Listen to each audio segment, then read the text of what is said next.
Chapter 602. Renbachien and the Empress originally thought that they would enjoy the festive atmosphere and spend 2 leisurely days here. However, it turned out that they were thinking too much. For the past few years, the Empress had only heard of her name but never seen her. Furthermore, Mama Ren had praised her to the skies. She had finally shown her face. She was no longer just a breathtaking photo. From the first day of the new year onwards, almost all of Renbachien's aunts personally visited the Ren family. People were coming and going, just like the city gates of Lan City.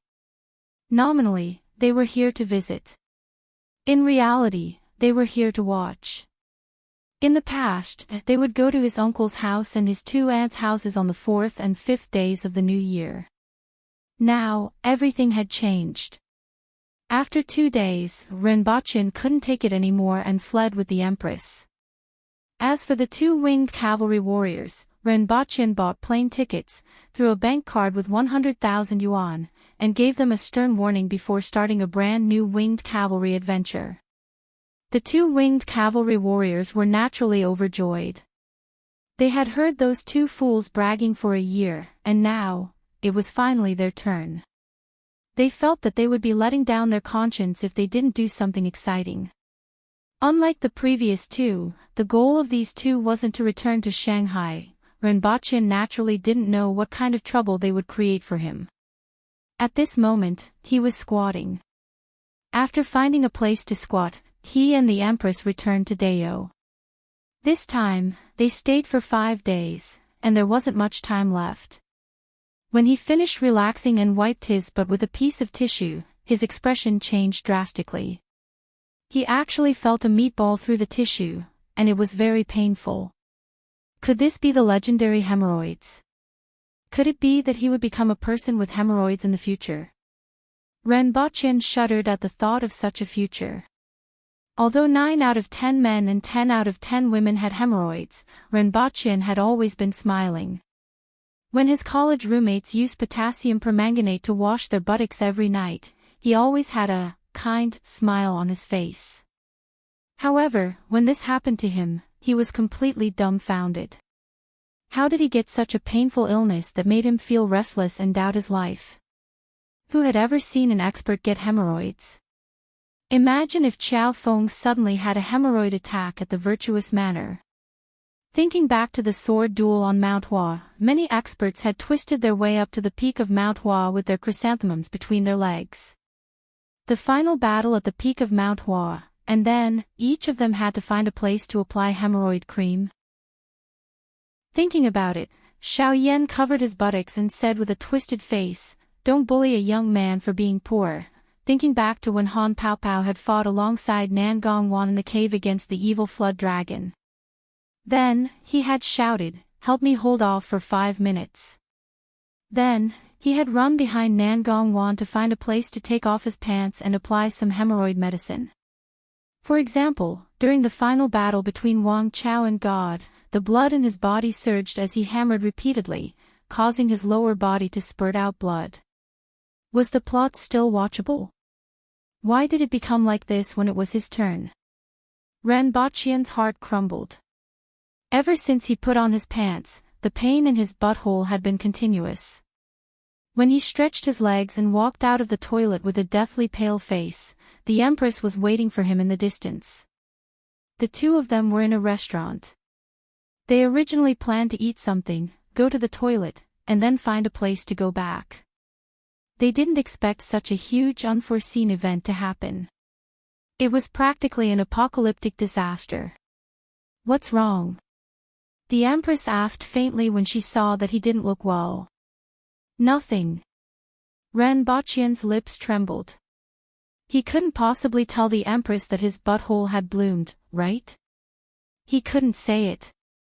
"Go back." The Empress didn't ask when she saw that he wasn't going to say it. "I can't go back. I have to check something." Renbachien looked like he was about to cry. He quickly checked the map and walked forward with his legs splayed. He didn't dare to take more than 30 centimeters of a step. He didn't dare to take bigger steps because it hurt. Pharmacy. Mawing long. Pharmacy. Mawing long. Renbochin nervously looked at the map on his phone and searched for the pharmacy that wasn't far ahead. He had never felt that time was so important. In the past, he would finish all kinds of things 2 to 3 hours in advance and then wait to travel between worlds. Now, he could go back at any time. He might only have 1 minute left, 10 minutes, or even half an hour left. This was because he had never calculated time so accurately before. He had to race against time to buy hemorrhoid ointment from the pharmacy. He didn't even have time to go online to learn how to treat hemorrhoids. When he saw the pharmacy that he was looking for appear on the roadside a dozen meters ahead, he finally revealed an excited expression. He turned to look at the Empress and saw that she was silently following behind him. Seeing that Renbochin had turned around, the Empress looked at him with a puzzled expression and asked, "Why are you walking so strangely? Are you injured? What happened?" Renbochin squeezed out a dry smile and replied, "It's a small problem that will be solved soon." Following Renbochin's words, the air around him began to fluctuate rhythmically. The Empress immediately grabbed onto Renbochin's arm. When Renbochin realized that the scenery in front of him had changed, his face immediately changed. He didn't make it in time. He actually didn't buy hemorrhoid ointment. What exactly happened? The Empress squinted her eyes and asked. "It's really nothing serious. Your Majesty, you don't have to worry." Renbochin replied with a green face. "Why is it so strange all of a sudden?" The Empress was puzzled. Renbochin was fine just a moment ago, but he became like this after going to the toilet. It wasn't easy for him to fool the Empress. After bidding farewell, Renbochin walked back to where he came from. He wondered if there was a disease like hemorrhoids in this world. He wondered if the doctors would be able to treat it. After thinking about it, Renbochin wasn't sure. Looking at the guards behind him, Renbochin gritted his teeth and asked, "Sure who? Let me ask you something. Principal, what's the matter?" Sure who took 2 steps forward and asked. "Do you know what hemorrhoids are?" Renbochin looked embarrassed. "I only know aerosaurs."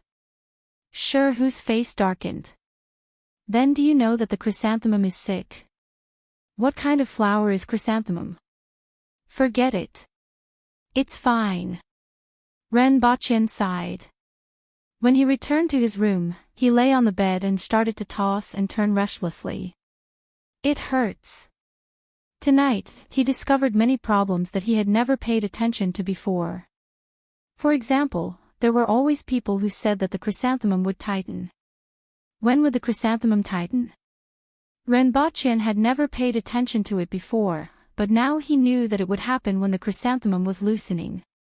Not only would it tighten once, but it would also tighten twice and thrice. Every time the chrysanthemum tightened, that feeling, that sour feeling, made Renbochin feel so much pain that he wanted to die. For example, coughing. Renbochin had never thought that the chrysanthemum would actually tighten when coughing. For example, when he stood up, did anyone know that the chrysanthemum would also tighten when standing up? This night, Renbochin experienced all of them. That night, he was half asleep and half awake. The next day, he woke up late, which was rare. He immediately asked the guards to give the students a day off. He felt that he had to go to the doctor's office. Chapter 603. Change a carriage. Renbochin looked at the 4-corned cow that the guards brought over and hesitated for a while, but he didn't have the courage to climb up. In the end, they switched to a large 4-wheeled ox cart and left the palace in a grandiose manner, heading towards the clinic. Renbochin was restless in the carriage. After a long bumpy ride, he finally arrived near the clinic, but the guards in front suddenly stopped. "Make way. This is Principal Ren's carriage. Stop glaring and make way." "What's going on?" Renbochin lifted the curtain and asked. Sir Tong and Sir Qin's guards are blocking the entrance of the clinic. Oh. Ren Baqian didn't expect them to be at the clinic. Fortunately, the carriage continued to move forward. Ren Baqian looked to both sides and saw 5 burly men glaring at him with murderous looks. Obviously, the murderous look wasn't directed at him but at another group of people. Since the relationship between the family heads wasn't good, the guards naturally tried to kill them with their glares. Ren Baqian ignored them and had more important matters to attend to. The carriage moved forward a few steps before stopping. Ren Baqian carefully got out of the carriage, tried his best to spread his legs, and staggered into the clinic. "Sir, which doctor are you looking for?" Sure, who asked. Ren Baqian stood rooted to the ground and pondered. How would he know which doctor to look for? He didn't even know if the clinic could treat this illness. How could he express the question he wanted to ask in a way that the other party could understand and not have too much of a reaction? Then, Ren Baqian heard Qin Chuan's wild laughter from the courtyard next door.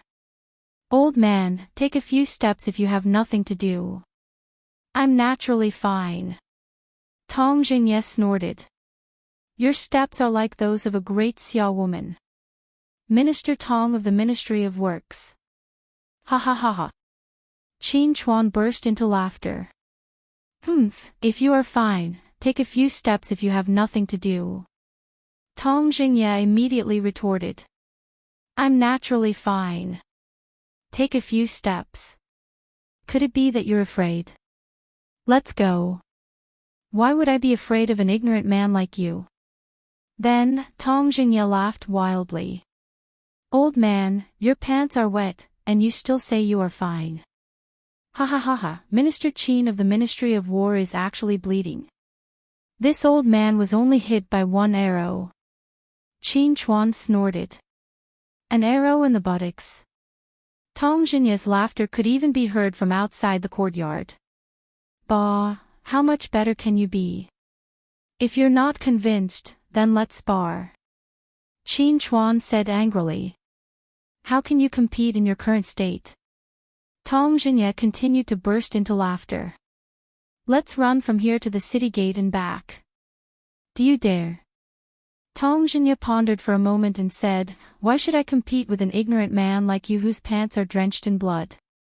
I'm ashamed to be associated with you." Qin Chuan immediately flew into a rage. Ren Baqian then heard the sound of punches and kicks coming from the courtyard next door. Ren Baqian's face was bright and full of expression. Just now, the conversation between the two of them made him think of a possibility. Could it be that these 2 old fellows were suffering from hemorrhoids at the same time? Ren Baqian gestured to the guard and tiptoed into the courtyard to take a look. Even though the 2 of them were punching and kicking, their movements were very strange. It was obvious that they didn't dare to use too much strength and didn't even dare to make any big movements. If they made any big movements, they would grimace in pain. Ren Baqian felt that this possibility was even greater. Looking at their movements, he could imagine what kind of pain they were experiencing. It was simply too familiar. "Shut up." The door of a room in the courtyard opened, and an old man with white hair and beard glared at the 2 of them. "Both of you stay there obediently." He didn't seem to care about the status of the 2 of them.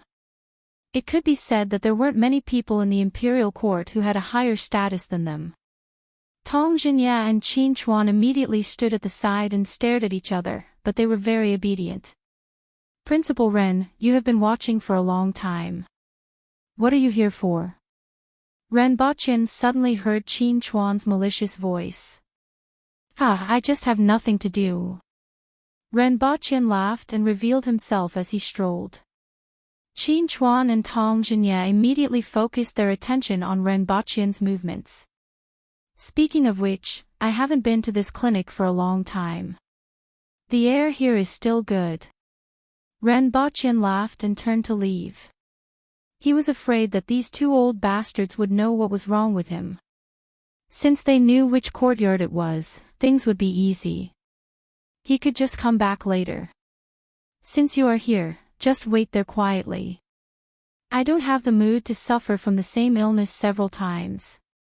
The old man in the courtyard glanced at Rinpoche, observed his walking posture, and then said faintly, "I'm really fine." Rinpoche turned around and smiled. "This is actually a misunderstanding.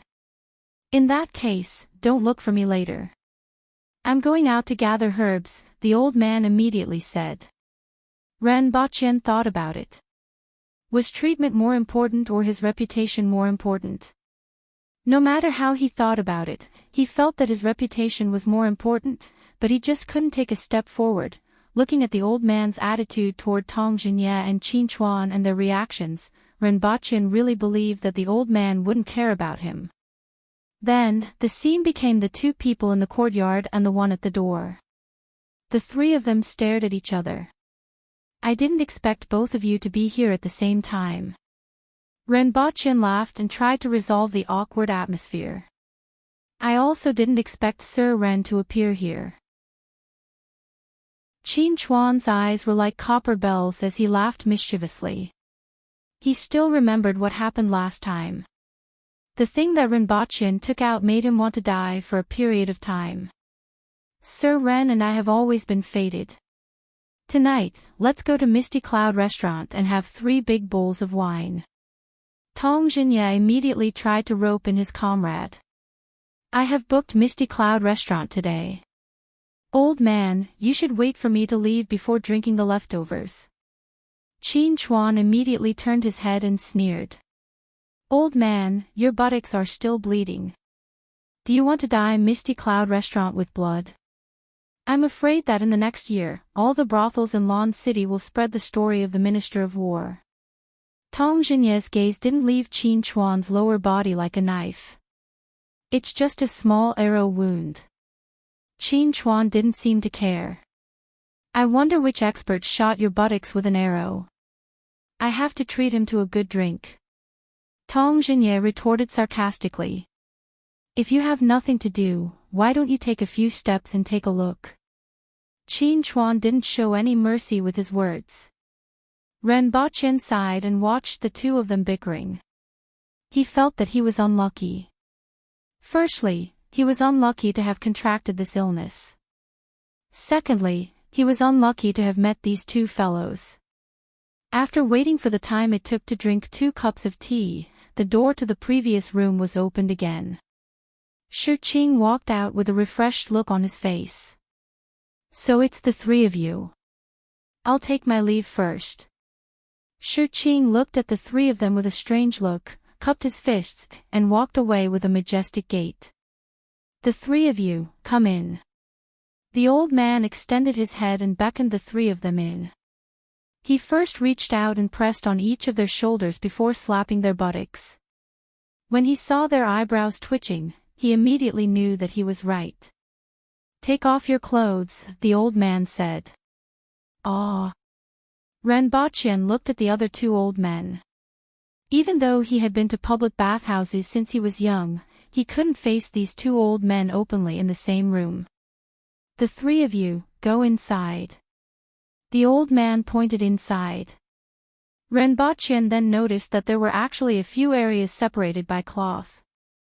The 3 of them each found a place and started to take off their clothes. The old man called out from outside, "Zhongqing, bring 3 basins of ice water over." Then, he stretched his head to see that the 3 of them were naked and said, "Stand upside down with both hands on the ground." Rinpoche was now at the mercy of others. He stood upside down with both hands on the ground and muttered in his heart whether this old man was reliable or not. Not long after, someone came in. Then, a basin of ice water was poured on Rinpoche's body. Rinpoche's body immediately quivered. It was really ice water. Rinpoche could feel the ice shards hitting his body. The temperature was definitely below 10 degrees Celsius. He immediately let out a strange cry and somersaulted in the air before landing on the ground. Then, his heart tightened. However, he realized that the pain he expected didn't come. There was only a very slight pain, and it wasn't a big deal. He reached out and touched it. It was gone. Was it all right? It was stimulated by the ice water just now and shrank back. After a while, the three of them cupped their fists and expressed their gratitude in a refreshed manner. Before Rinpoche went out, he scanned the ground and found 4 empty basins on the ground. After leaving the courtyard, Tong Jingye waved at Rinpoche with a relaxed expression and said, "Sir Ren, that old man is pitiful. I won't fight with him today.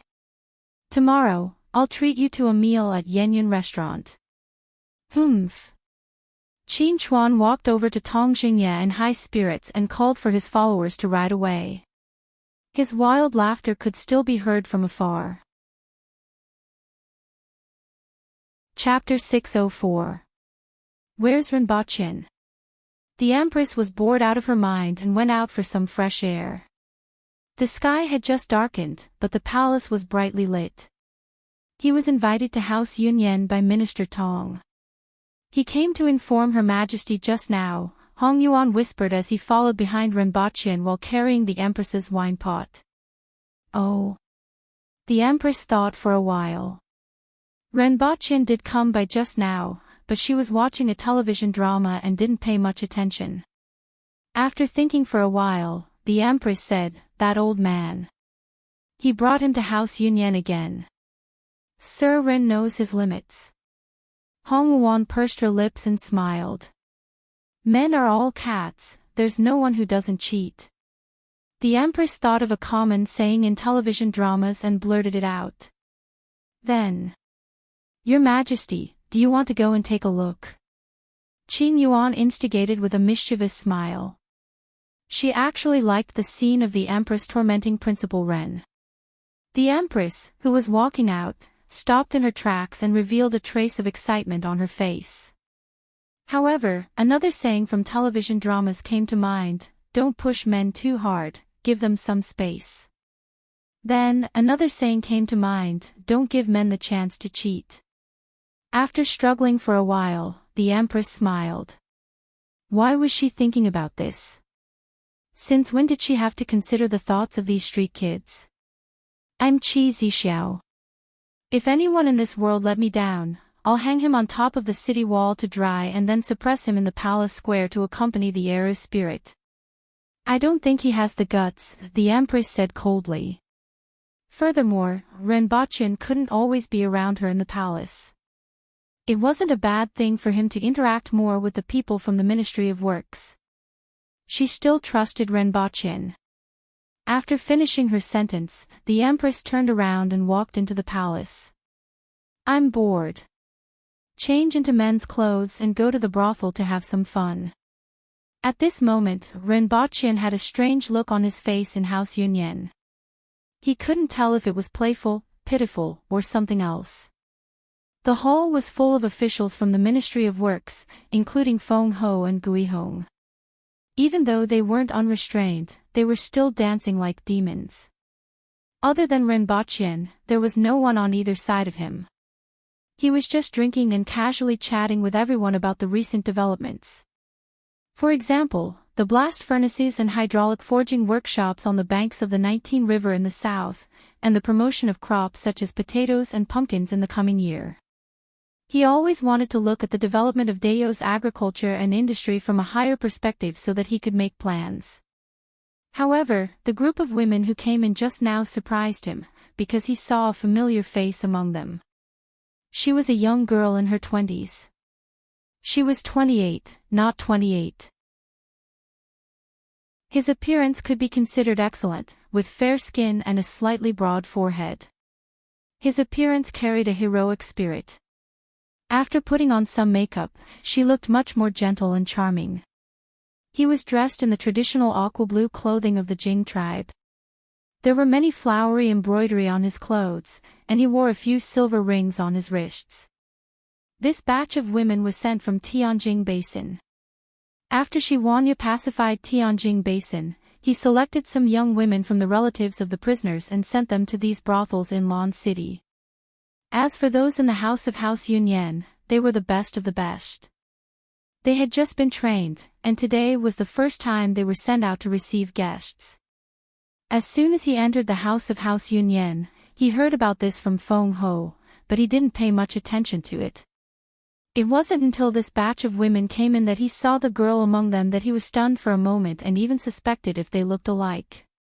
It wasn't until he saw the astonishment, shyness, and hatred in the girl's eyes that he confirmed that it was indeed her. He had forgotten the name, but he remembered the person. Back in the hidden village, apart from the experts from the old sect, there were also some of their disciples. This girl was one of them.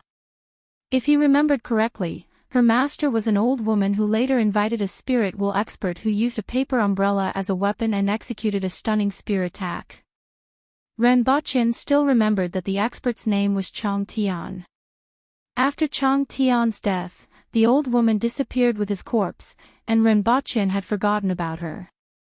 After all, a peak earth will expert wasn't worth his attention in that situation. He didn't expect to see her disciple here. "Where's your master?" Ren Baqin asked. The girl hesitated for a while, then sighed and said, "Dead." "Why are you here?" What Ren Baqin actually wanted to ask was why she was still alive. He had a good impression of the people from the hidden village. At the very least, they were a group of people who bled for their ideals. He would rather hope that the people from the hidden village surrendered or died than to see such a girl fall into a place like a brothel and become a doll. However, when the words were on the tip of his tongue, Ren Baqin felt that he shouldn't be so harsh. Not everyone had the opportunity to make such a choice. It wasn't wrong to want to live. "There's actually someone you know." Feng Ho laughed heartily and patted Ren Baqin's shoulder. Ren Baqin immediately felt the chair beneath him creak.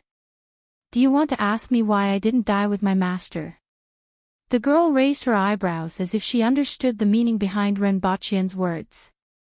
She then said with hatred, "That was what I thought at first, but now I want to live and see how those traitors die and how you all perish." As soon as she said this, the surroundings became quiet. Everyone present looked at her with a faint smile. In Lan City, even spirit wool experts couldn't leave even if they entered.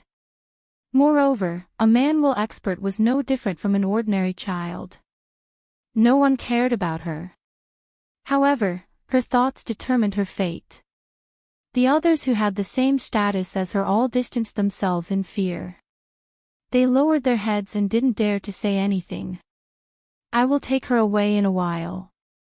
I will let you live peacefully and watch."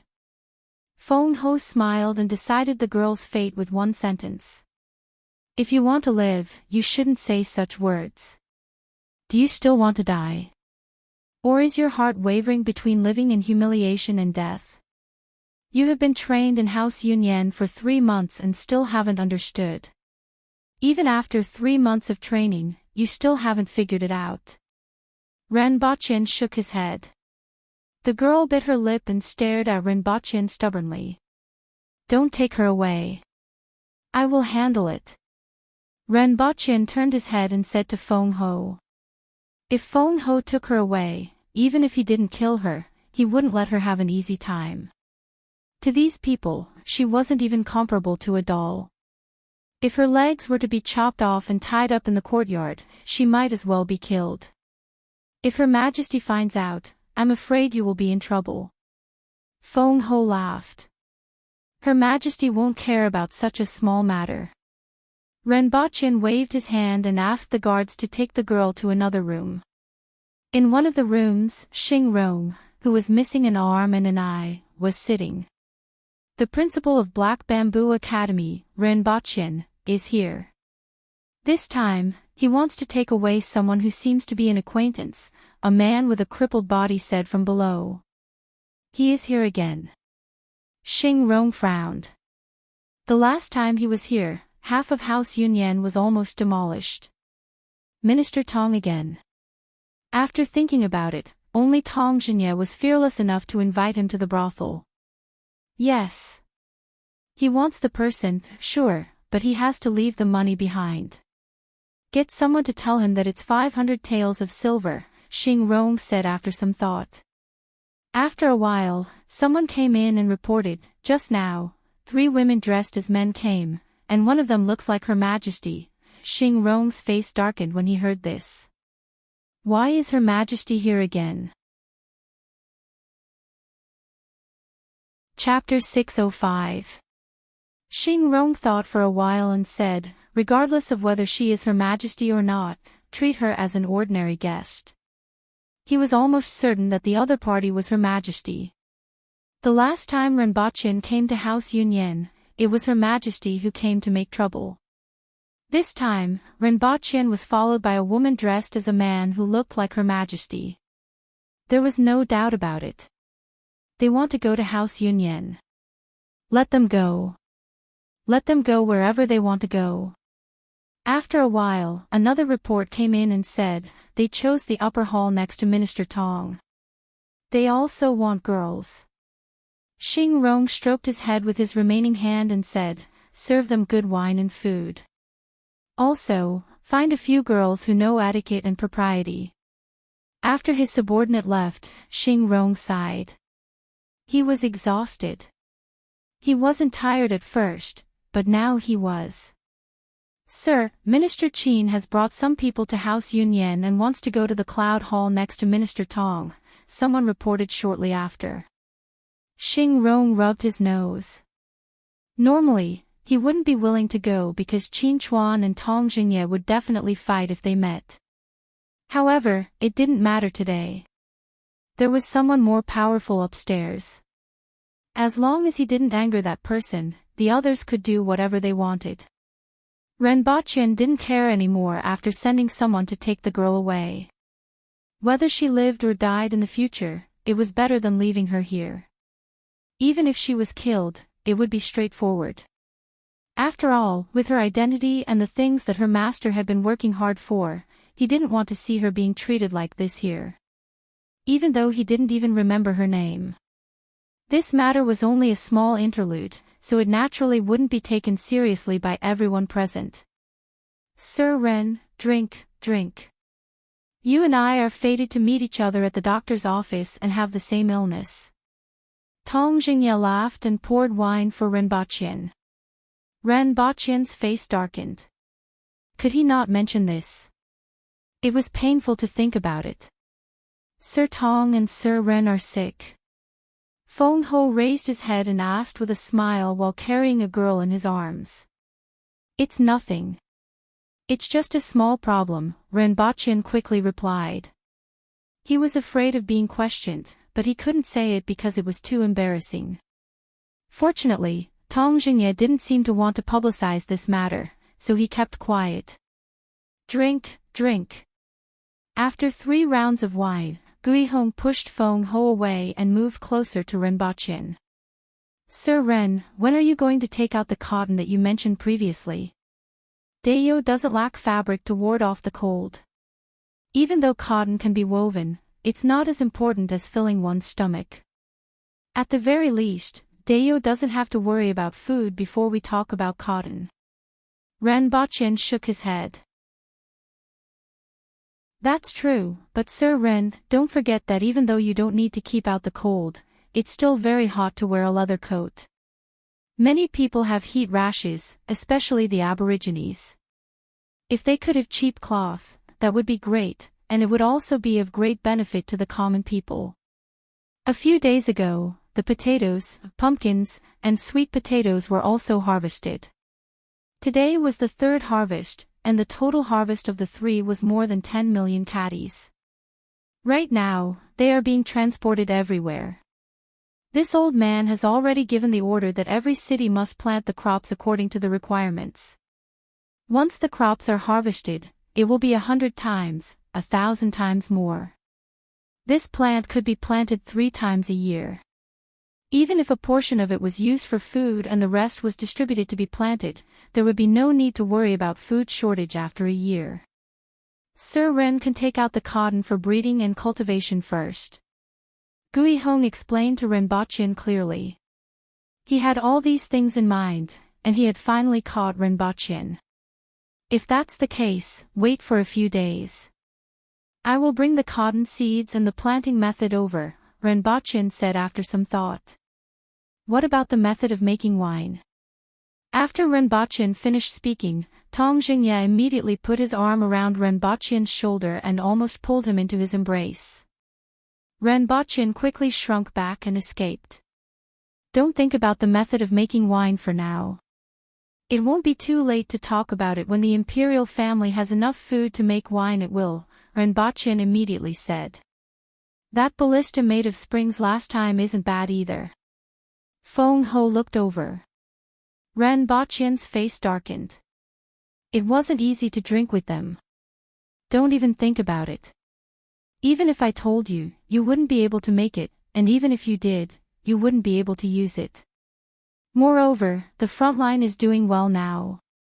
Under the command of the walkie-talkie, the soldiers are moving like water, gathering and dispersing at will. Regardless of whether it's a long-range attack or a sudden attack, they can catch the enemy off guard. In terms of individual strength, the Aboriginals are much stronger than the soldiers of the Yun Nation, so we have a huge advantage. Making a bunch of ballistas will instead slow down the speed of the army. If Sir Ren can take out the method of making that small ball, then we don't have to worry about this anymore. Feng Ho laughed. The Ministry of Works had been coveting the method of making grenades for a long time. Unfortunately, Renbochin had already said that it couldn't be made. They still believed what he said. Have you found the rubber that I want? Renbochin turned his head and looked over. I have news that there is something similar to what you mentioned near the border of the Qin nation. I have already sent someone to retrieve it. However, even with Her Majesty's order, you can't monopolize this thing, Tong Jingye said. This thing is very useful. Let's see if it meets the requirements first. If it's the kind that I want, it can make a lot of useful things, Renbochin said. Rubber had a wide range of uses, and it wasn't only used for hot air balloons. It could be used for sealing, shock absorption, manufacturing, and many other things. Regardless of its usefulness or value, it could be said to be huge. When the time came, it would be a small matter to give some things to the Ministry of Works. For example, rubber tires and shock absorption for carriages. Although these things could make money, they weren't important to him. However, they were very useful to the Ministry of Works and could be handed over. He could also use rubber as an insulator to wrap the electric wires. As long as there were electric wires, more aspects could be put on the agenda. Good, good, good. Principal Ren is indeed not a stingy person. Tong Jingye immediately laughed. As long as it was something that Renbochin had, it would be very useful. Good job, Sir Qin. Give us another jar. Suddenly, a burst of laughter and jeering came from next door. Tong Jingye's laughter immediately stopped, and his eyebrows raised. It's Lian Liang from the Department of War, Feng Ho said as his ears twitched. Let's drink and ignore them. Tong Jingye's expression relaxed slightly. He could naturally tell that it was someone from the Ministry of War. However, he had important matters to discuss today and wasn't in the mood to care about them. In fact, Tong Jingye wanted to ask Renbochin about those street lamps in the palace, but Her Majesty didn't explain. The officials were speculating non-stop, and someone had to come out and say something. Although they could suppress it, they couldn't suppress the situation for a while. Even the ministers of the 6 ministries had some complaints. In other words, on account of their past friendship, he wanted to warn Renbochin. No matter what, he shouldn't let Her Majesty be too extravagant. This way, Renbochin could stand firm. Otherwise, no matter how much Her Majesty liked him, there would be trouble sooner or later if she criticized him too much. How did the Hao nation fall back then? Why did the Aboriginals rebel? If it weren't for the Hao nation's emperor's extravagance and dissipation, would there have been such a thing? These people hadn't forgotten. This was his main purpose this time. Bang! Bang! Bang! The sound of someone smashing the wall came from next door, causing Tong Jingye's eyes to bulge like copper bells. His eyes were overflowing with murderous intent. Chapter 606. Ha ha ha, Sir Qin is still as good as ever. I'll let you see if my knife is still sharp. The wild laughter from next door caused the entire house Yunyan to tremble. In particular, he didn't know which bastard was laughing maniacally and hammering the wall. Ren Baqin watched as the dust from the beam fell into his cup. Tong Jingye's face darkened at first, then he restrained himself and shouted, "Drink, chop people with a big knife, drink in big mouthfuls, and sing loudly. This is what an aboriginal man should be like." Sir Tong is right. Feng Ho was the first to respond. He was practically shouting at the top of his lungs. Then, the voices in the hall suddenly became louder. Gui Hong was banging on the table, and Ren Baqin saw that the stone slabs under the table had cracked. The entire room was filled with the cries of a few boorish men, and even the voices of the women couldn't be heard. The voices from next door first stopped, then suddenly became enthusiastic, once again suppressing the voices of Tong Jingye and the others. How could Tong Jingye tolerate this? His expression didn't change, and his voice was raised again. Ha ha ha ha ha. The voices of the people from the Ministry of Works increased by 5 decibels. Ha ha ha ha ha. The voices of the people from the Ministry of War increased by 5 decibels. Ha ha ha ha ha. The voices of the people from the Ministry of War increased by 5 decibels. Ha ha ha ha. The voices of the people from the Ministry of War increased again. In less than half an hour, the entire house Yunyan was filled with people from the 2 rooms competing with each other in volume. Ren Baqin covered his ears and looked at Tong Jingye with a flushed face as he laughed wildly, at the top of his lungs. The veins on his neck were popping out. "And Gui Hong, your voice is already broken. Your voice is like a broken gong. You're about to suffocate, yet you're still laughing. I'm really worried that you'll fall down in the next second. Feng Ho, can you stop hammering the wall? Can't you see that the wall is already cracked? If you continue hammering, House Yunyan will probably become a thing of the past. That would really be worthy of its name." The people on the entire street outside were looking in the direction of House Yunyan. The voices from House Yunyan almost covered half the street, and people in other places had to shout at the top of their lungs. Otherwise, they wouldn't be able to hear it in one room. Then, after asking around, they found out that Qin Chuan and Tong Jingye were inside. All of them looked embarrassed. They didn't know when these 2 lords would stop when they met. Xing Rong got up and pushed open the window. The moonlight outside the window spilled into the room that was always dark, followed by the noise from House Yunyan. "Sir, those 2 are fighting again," someone behind him said. "Let them be," Xing Rong said indifferently. If it was in the past, he would naturally think of a way, but there was no need for that today. Next to Ren Baqin, the Empress, who was dressed in black and had her hair combed into a great Xia scholar's bun, had a gloomy expression on her face. Initially, going to a brothel was something new. However, not long after she sat down, she heard a commotion from next door.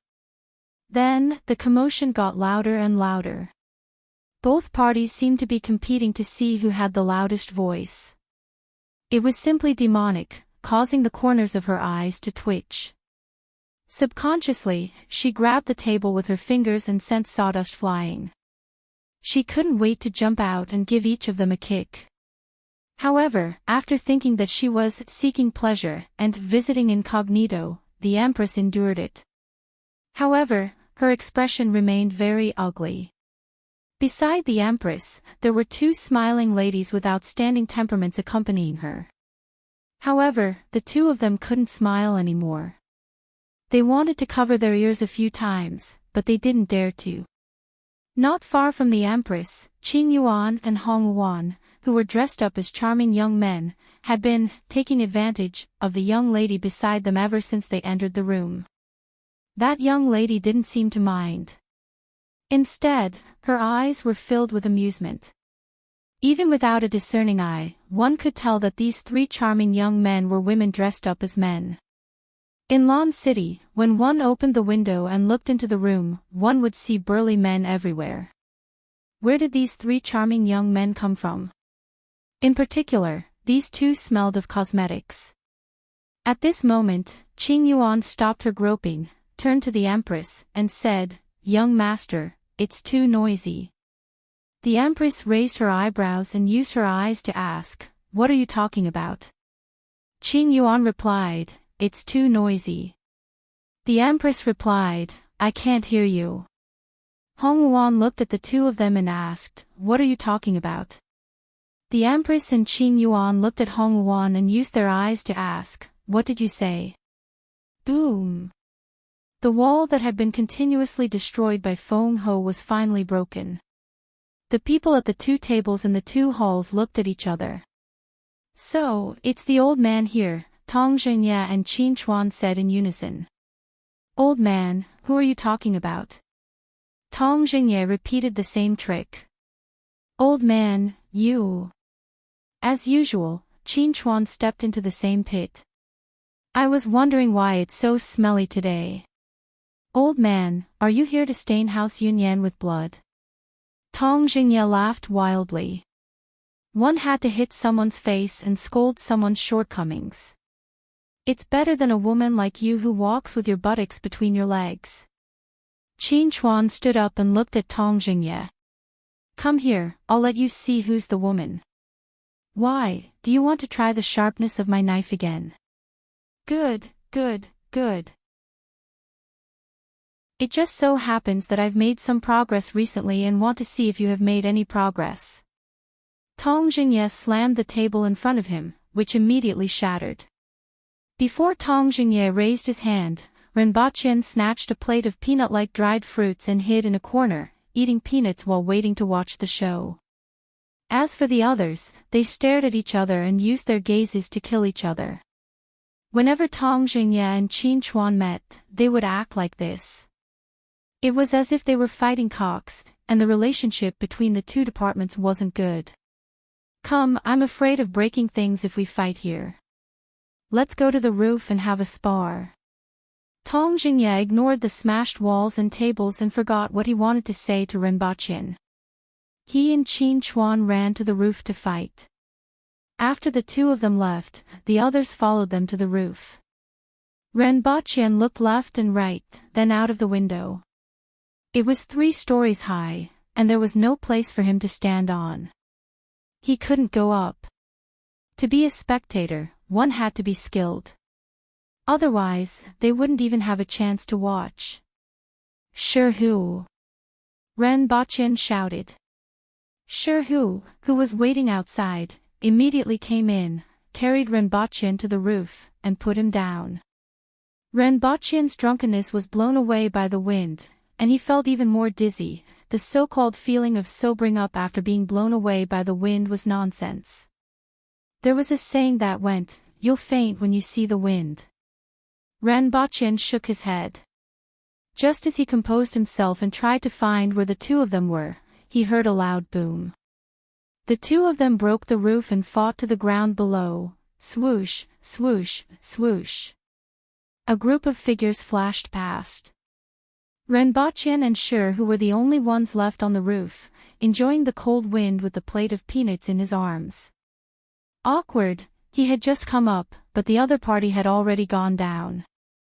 How awkward was this? Renbachien simply lay on the roof, enjoying the night wind, and looked at the moon above his head. "Hey!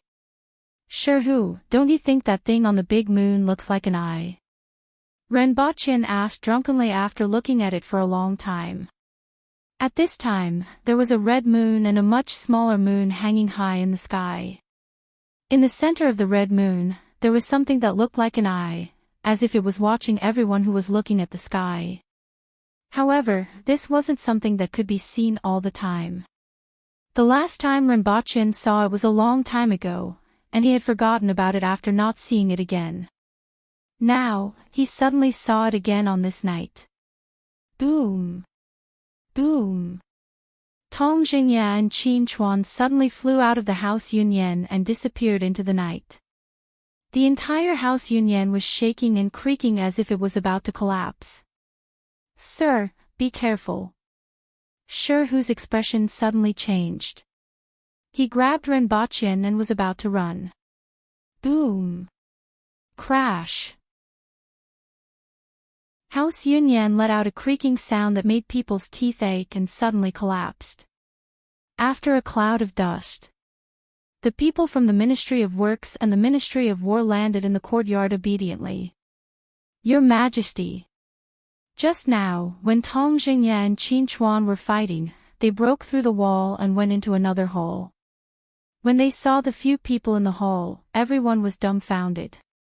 No one expected the Empress to be here. The Empress's face darkened as she kicked each of them out. Looking at the crowd at this moment, the Empress snorted and disappeared into the moonlight in a flash. After the Empress left, everyone heaved a sigh of relief. "Why is Her Majesty here?"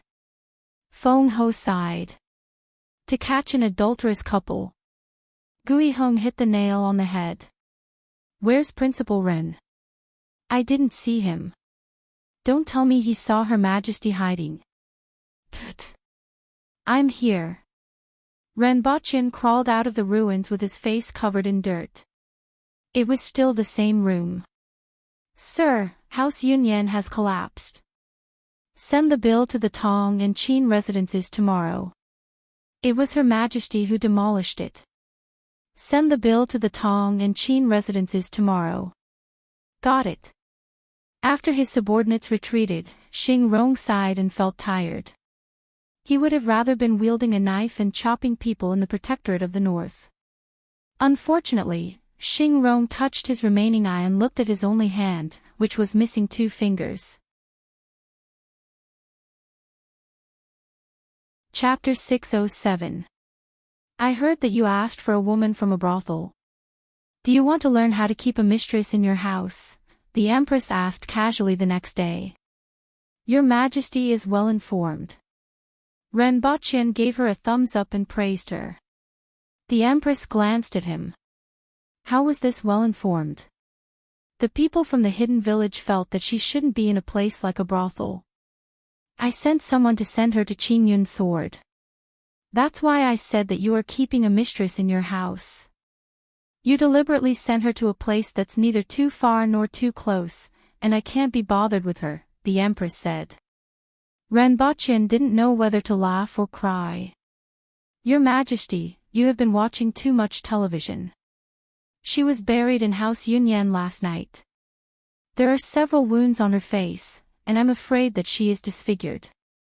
How can I keep a mistress in my house?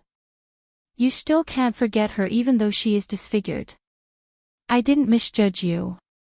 You don't just look at a person's appearance, the Empress continued. Ren Baqian was speechless. Your Majesty, are you praising me? Also, you aren't going to reason with me today, right? Ren Baqian felt that the ancient saying, reasoning with a woman is stupid. This saying was simply too reasonable. But why did your Majesty go to House Yunyan? Ren Baqian still didn't remember that he was buried in House Yunyan yesterday because the Empress kicked Qin Chuan and Tong Jingya away and then destroyed the pillars of House Yunyan.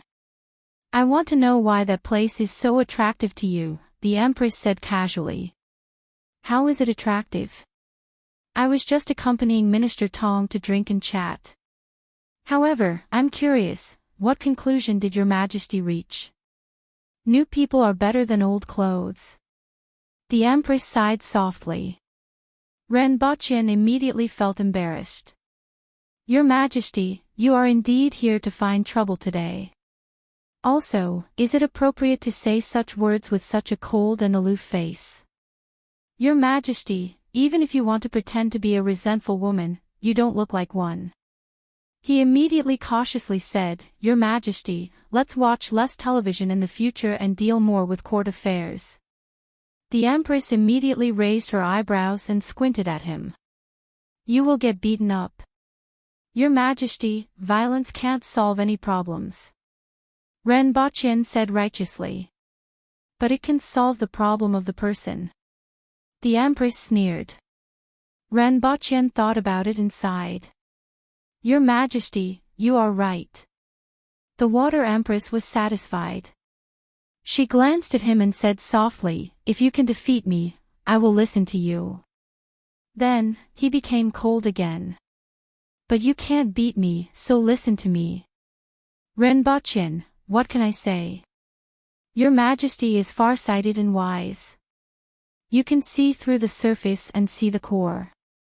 You are indeed extraordinary. Cut it out. The Empress snorted softly.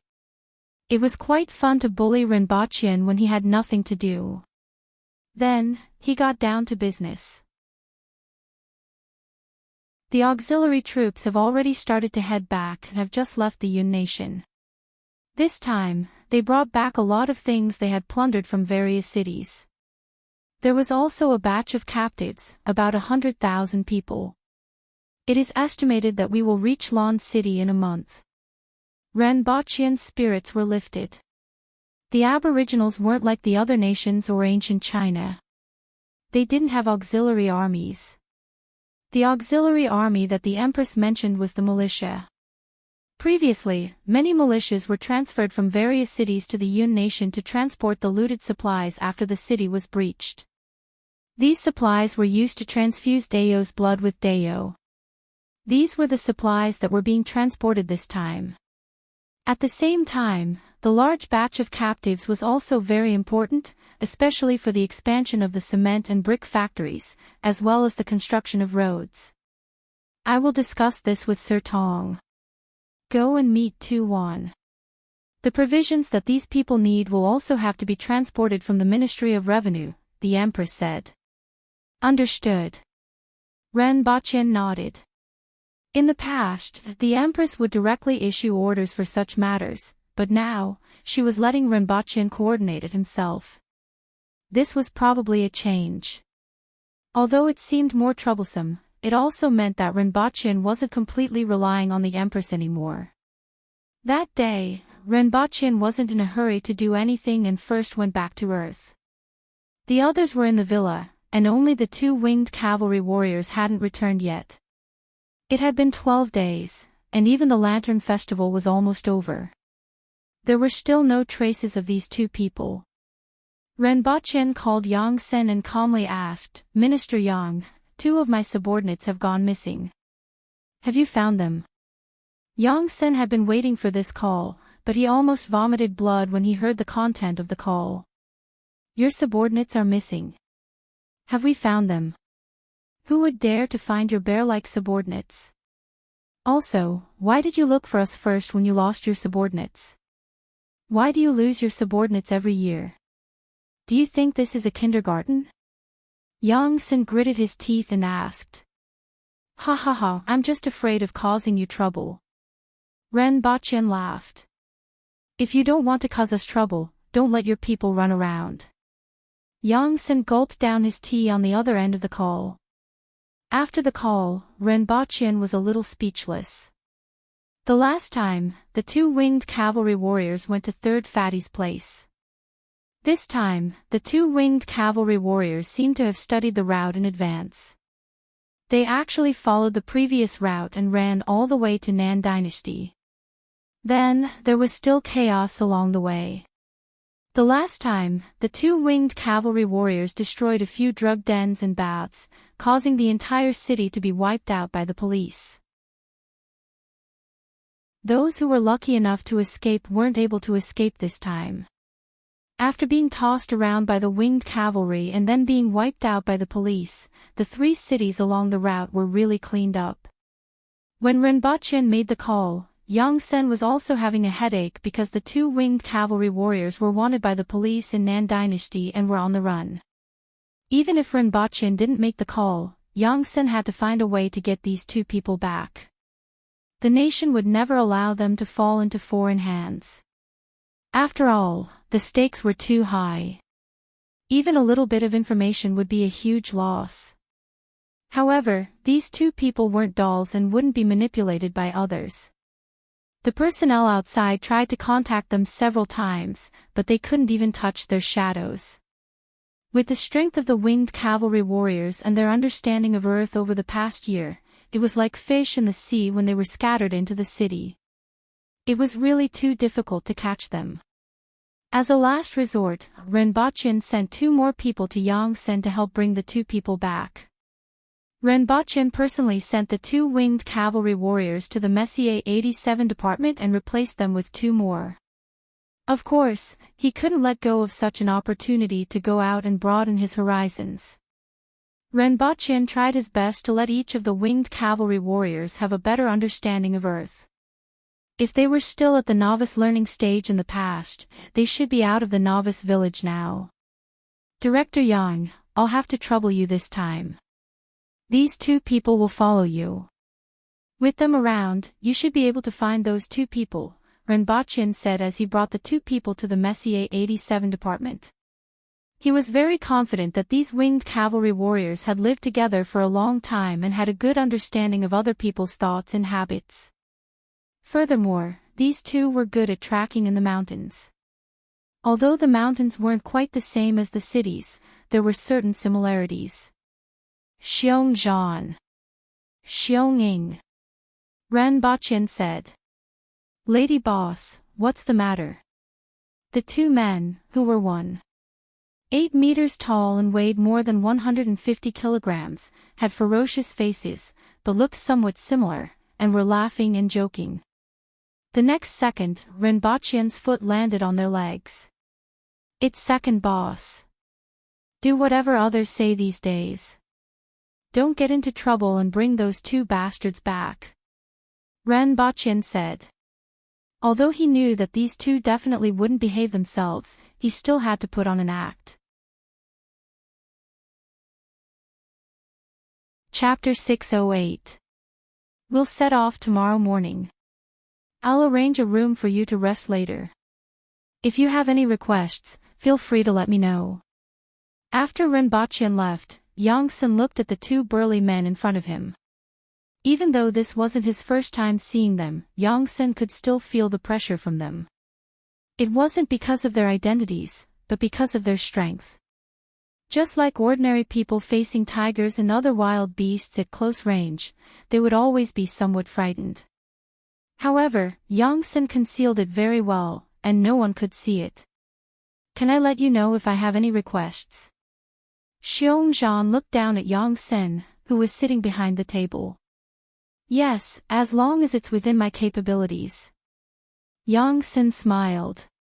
He actually hoped to build a good relationship with these people. Although it seemed very difficult at the moment, there was always a way. Xiongzhan and Xionging looked at each other and laughed. You're a good person. Of course. Yongsen smiled. Do you have women? Xiongzhan asked. What? Yongsen was stunned. Women. I haven't seen a woman for more than a year. Xiongzhan said seriously.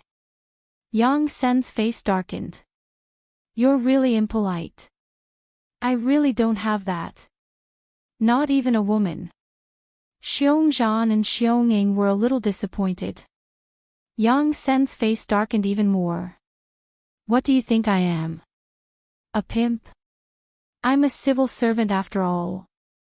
That white powder that makes you feel like you're walking on clouds after inhaling it. Do you have that? The 2 of them lowered their demands and looked at Yongsen with bright eyes. Those 2 idiots were fooled like this last time, but it was completely useless. Later on, they heard from Ding Jia that there was such a thing, and they thought that if they tasted it, they could go back and show it off. Not either. Yongsen's face twitched. You want women and poison. What else do you want? Not even this. The 2 of them didn't hide their disdain. If you don't have this and that, what else do you want us to mention? Yongsen was completely speechless. Did I ask you to mention these things? Can't you make some normal demands? For example, good wine and meat. Then there should be good wine and meat, right? Xiongzhan lowered his demands again. He thought that if they didn't have this, he would just go back and stay for the night. That's possible. Yang Sen sighed. Originally, he still wanted to form a good relationship with these two people and find an opportunity to fish out some information in the future. For the time being, he gave up on this idea. After asking someone to take the two away, Yang Sen thought for a moment, then made a phone call and waited in the office. In the evening, a car stopped in front of the Messier 87. 3 people got out, 2 men and a woman. One of the men had a square face and was tall. He was dressed in a tang suit and looked quite dignified. The other man, on the other hand, was the complete opposite.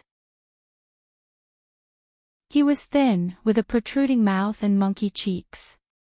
No matter how you looked at him, he looked more like a monkey than a human. However, he had a vigorous aura about him, and his eyes shone brightly. The woman's appearance was average. Her chin was slightly raised, and she seemed very arrogant. The 3 of them were led to Yang Sen's office by the staff. Minister Yang. The 3 of them stood at attention and raised their hands in a military salute. Bai Yuhe, Lei Gong, Zhao Yu. Yang Sen smiled and called out their names one by one. He was very familiar with these 3 people. In particular, Bai Yuhe had trained hard for many years and found a way to break through the limit to reach the level of those masters in history. Unfortunately, he had already provided the secret manuals to the nation, and a group of people had already reached the manual level. Then, he, a genius, almost ended up like Wang Chongyang. He had just come out of seclusion and shouted, "I'm the best in the world," before being smashed to death by a flying shoe. Although he wasn't smashed to death, he wasn't much better off. He had spent so much energy thinking that he had become the best in the world. In the end, he realized that the streets were full of people with the same level of strength, and he almost went back to farming. Later on, he was taken away by the state. After all, he was the only one who studied the ancient books and deduced a way to break through the limit. In terms of talent, he could already be considered a genius. After coming into contact with the secret manuals, he lived up to his expectations. In a short period of time, his strength was once again increased by a notch and he deduced many things from the secret manuals. Now, he was already the best among that batch of practitioners. As for the other 2, they weren't even 30 years old yet. Their strength was even more outstanding, and they were also highly valued candidates. I don't know if the higher-ups have explained it to you. Let me explain it to you again. Take a seat first. Didn't you guys always want to see experts who are more powerful than you? This time, you have a chance.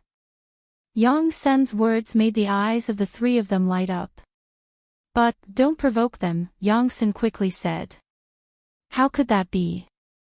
Lin Yu's eyes turned as she smiled. Who exactly are they? They are actually more powerful than Big Head Bai.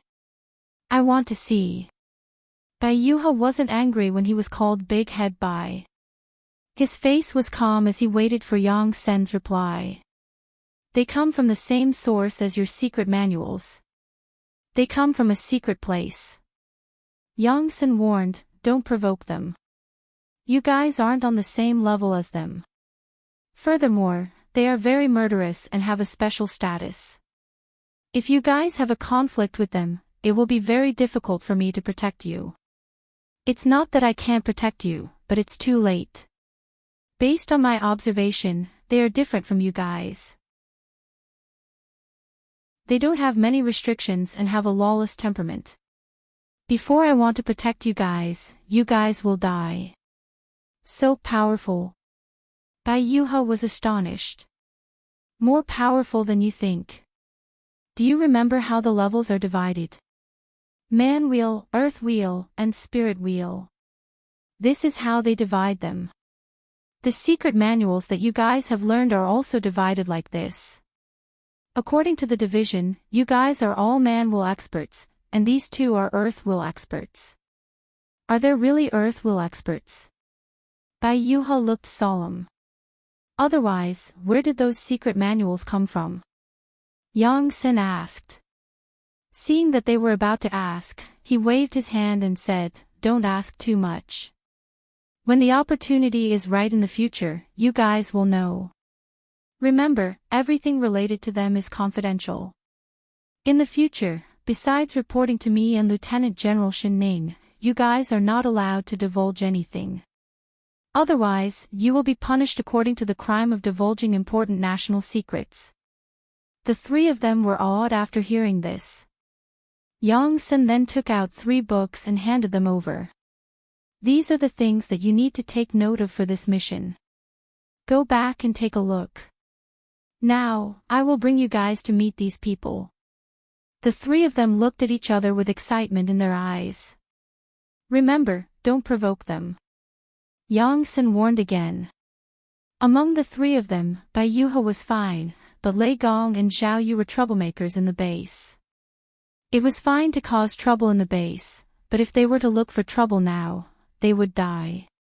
Yang Sen brought the 3 of them to a room in the building. After pushing open the door, they saw that the room was filled with wine bottles and a roasted suckling pig that had already been eaten clean. Sitting in the room were 2 huge, ferocious-looking men who were playing a finger-guessing game. Little bee. Fly among the flowers. Fly. Fly. Boom. One of them slapped out like lightning, and the other person smashed through the wall and crashed into another room. Then, that person ran back to shake off the dust on his body as if nothing had happened.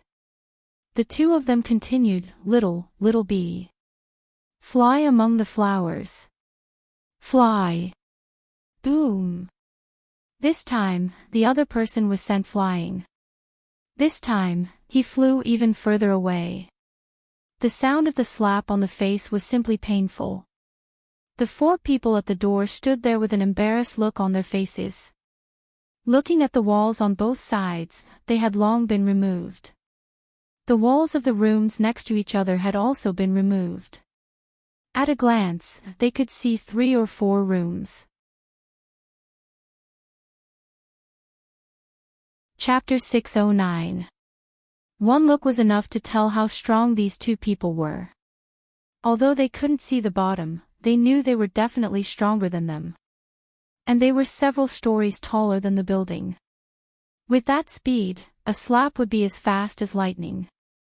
And their ability to resist attacks was even better than a tortoise's. It wasn't impossible for them to punch through a wall. But that was finger-guessing. It was impossible to send a person flying through several layers of walls with a slap. Could they afford to play with the things they were playing with? One slap and their brains would probably be smashed. When Lei Gong and the others saw the game the 2 were playing, they knew they couldn't afford to play, so they all quieted down. After Yang Sen greeted them, they returned to the room arranged for them and discussed for a long time. They also understood that what they had to do this time was to observe more, and learn whatever they could from the other party. At the very least, they could avoid a lot of detours. The next day, everyone set off, dressed as ordinary people.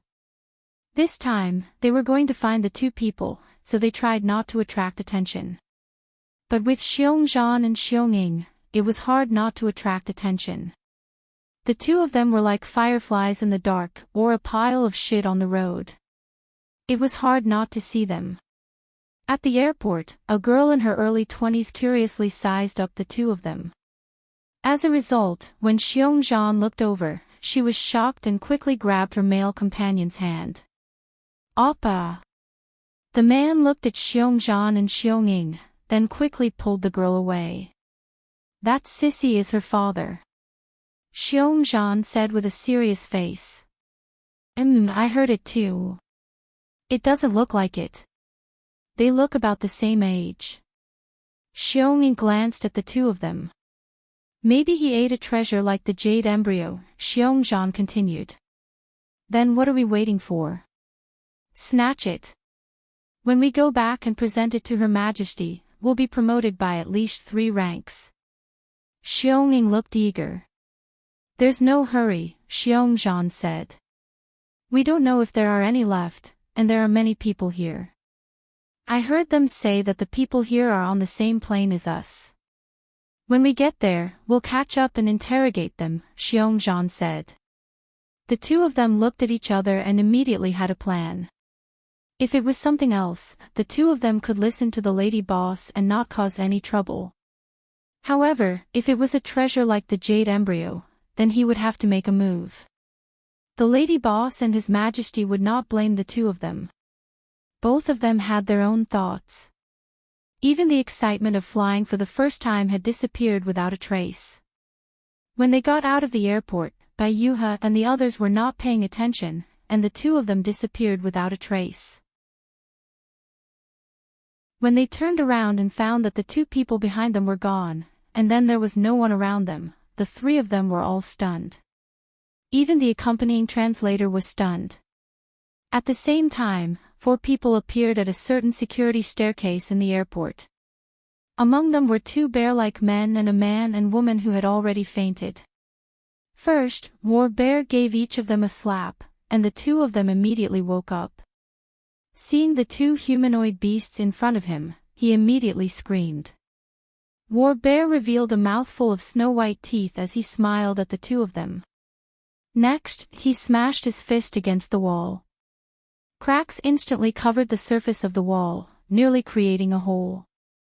Seeing that, the two of them nearly pissed their pants. Have you ever seen a fist as big as a clay pot? Do you see it now? Do you believe that I can smash your brains with one punch? Shut up and hand over the treasure.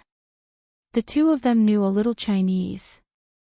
At least, they could understand if they kept their mouths shut. Oppa! The woman shrank behind the man and cried softly. She's calling for her father. Then torture her father. War Bear said to Xionging.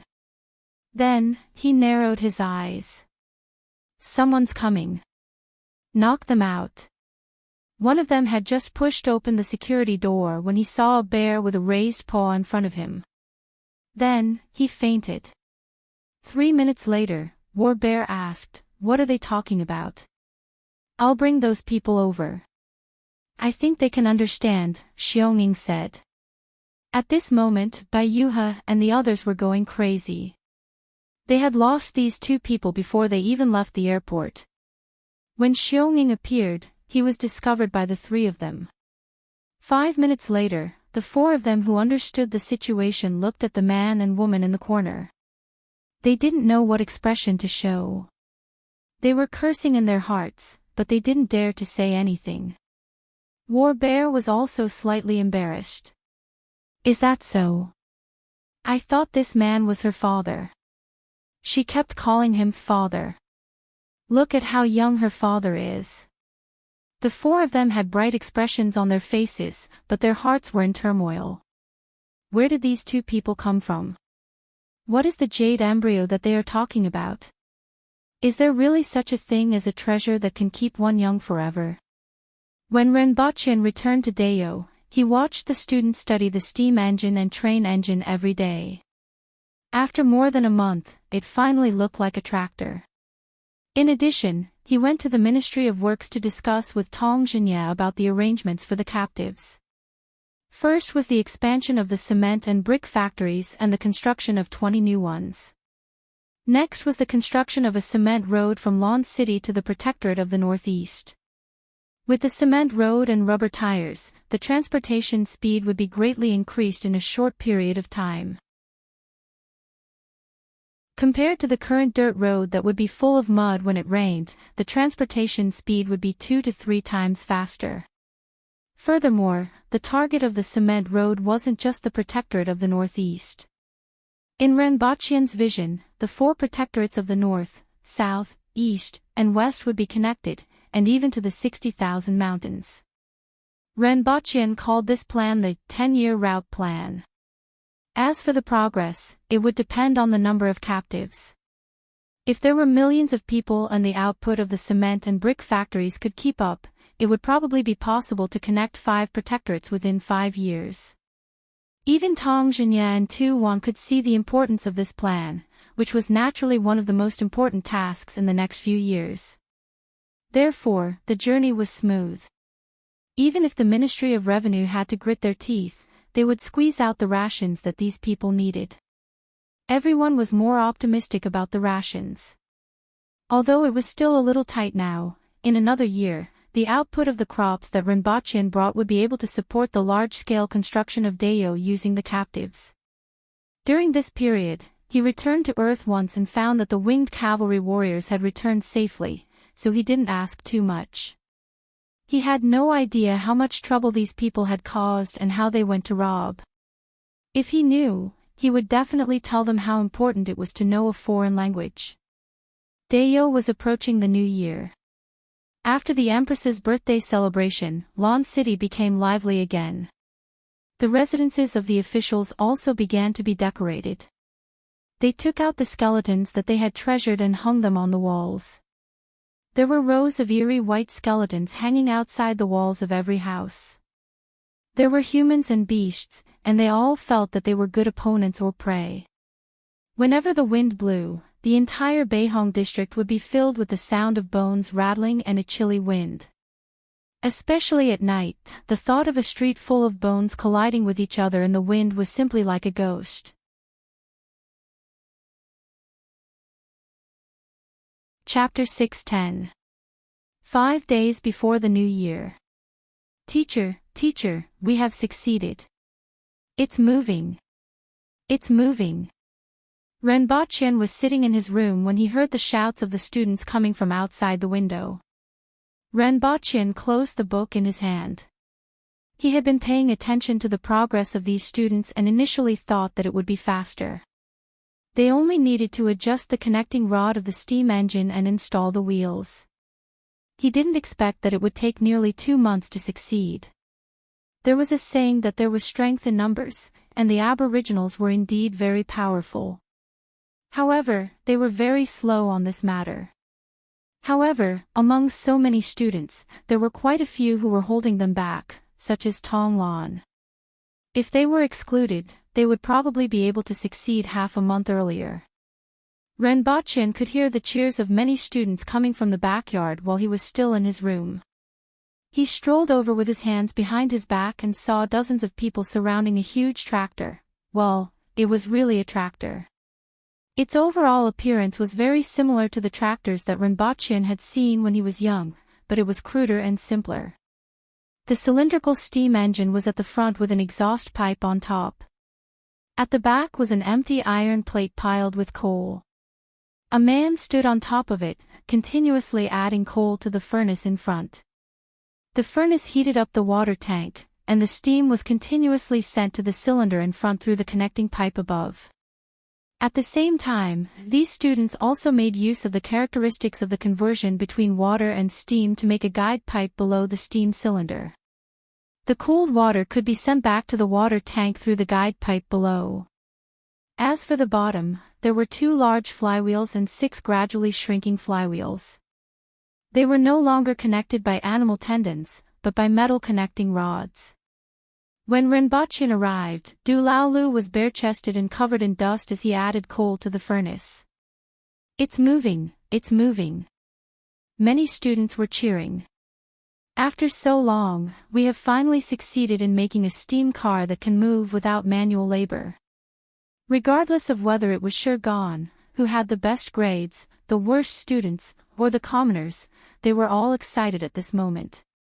Even the blacksmiths and carpenters that Tong Jinya had transferred to help at the school were standing at the side with their arms crossed as they looked at their masterpiece. After all, this steam car was their blood, sweat, and tears.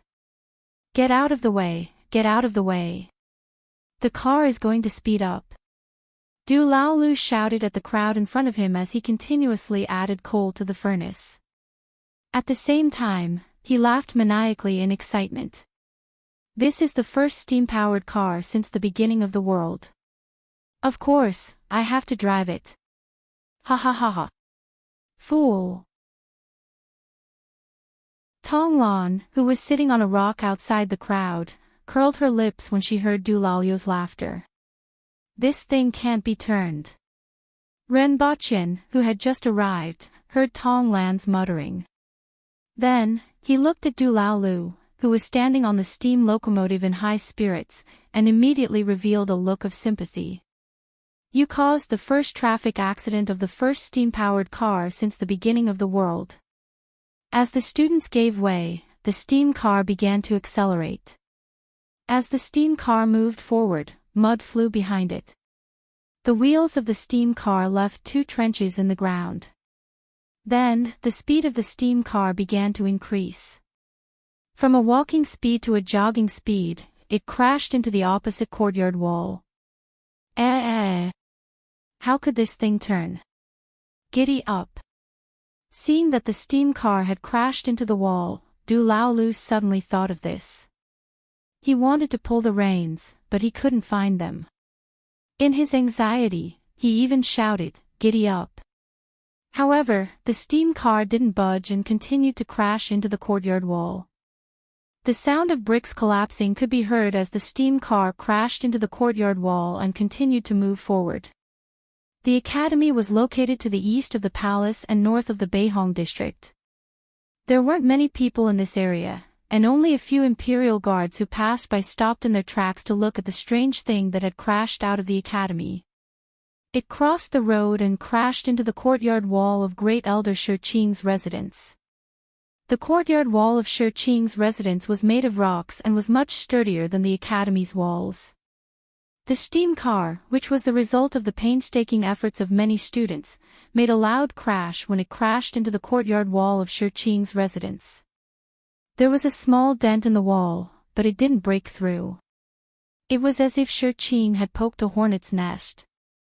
More than 10 burly men jumped onto the wall and glared at the murderer who dared to attack Shi Qing's residence.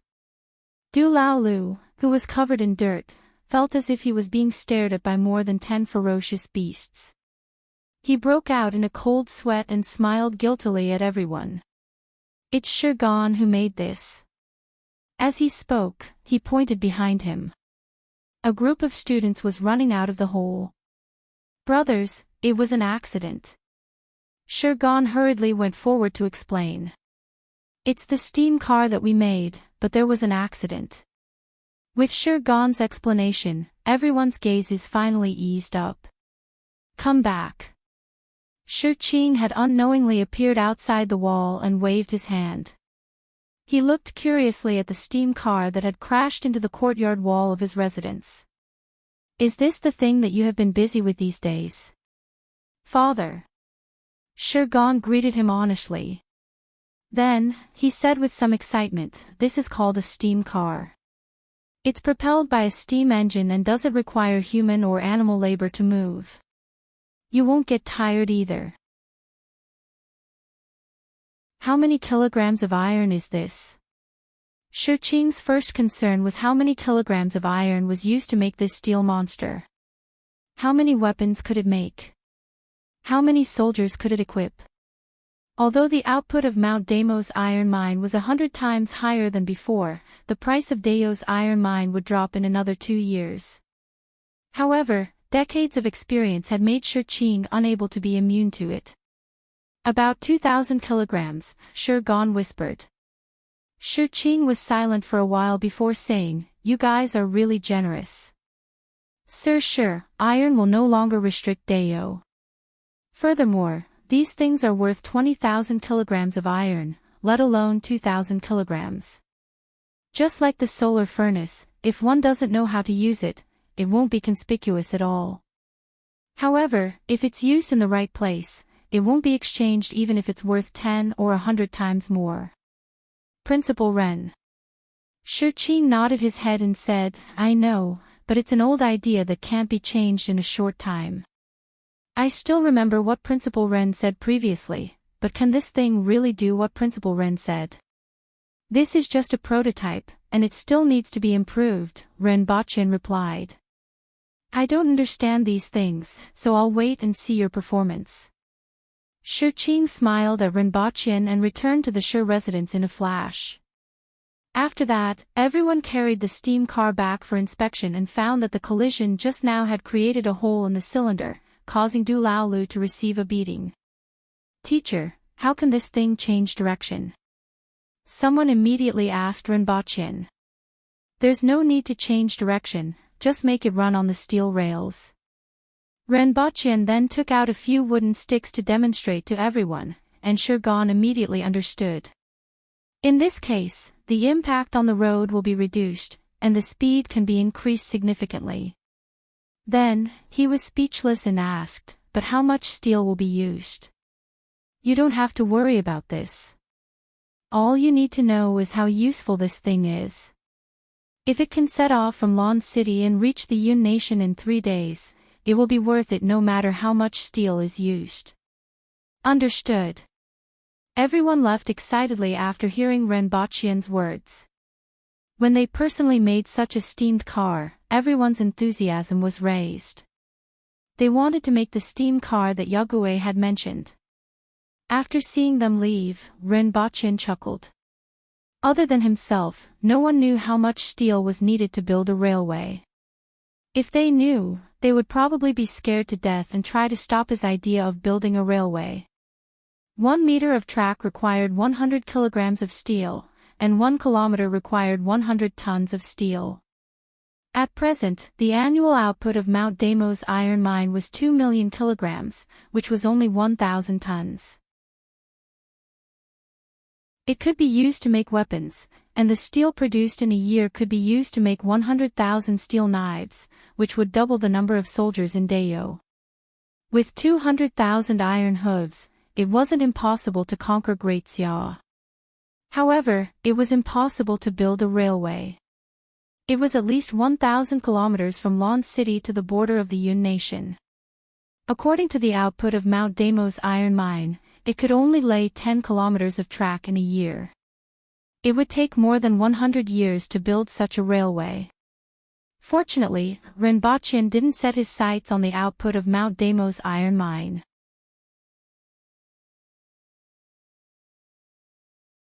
Chapter 6:11. At the gate of Lon City, a group of 6 horsemen was stopped when they arrived at the gate. The 2 leaders of the horsemen were tall aborigines who looked to be in their 40s or 50s. Behind them were 2 young men in their 20s and 2 children in their teens. All of them were dressed in animal skins.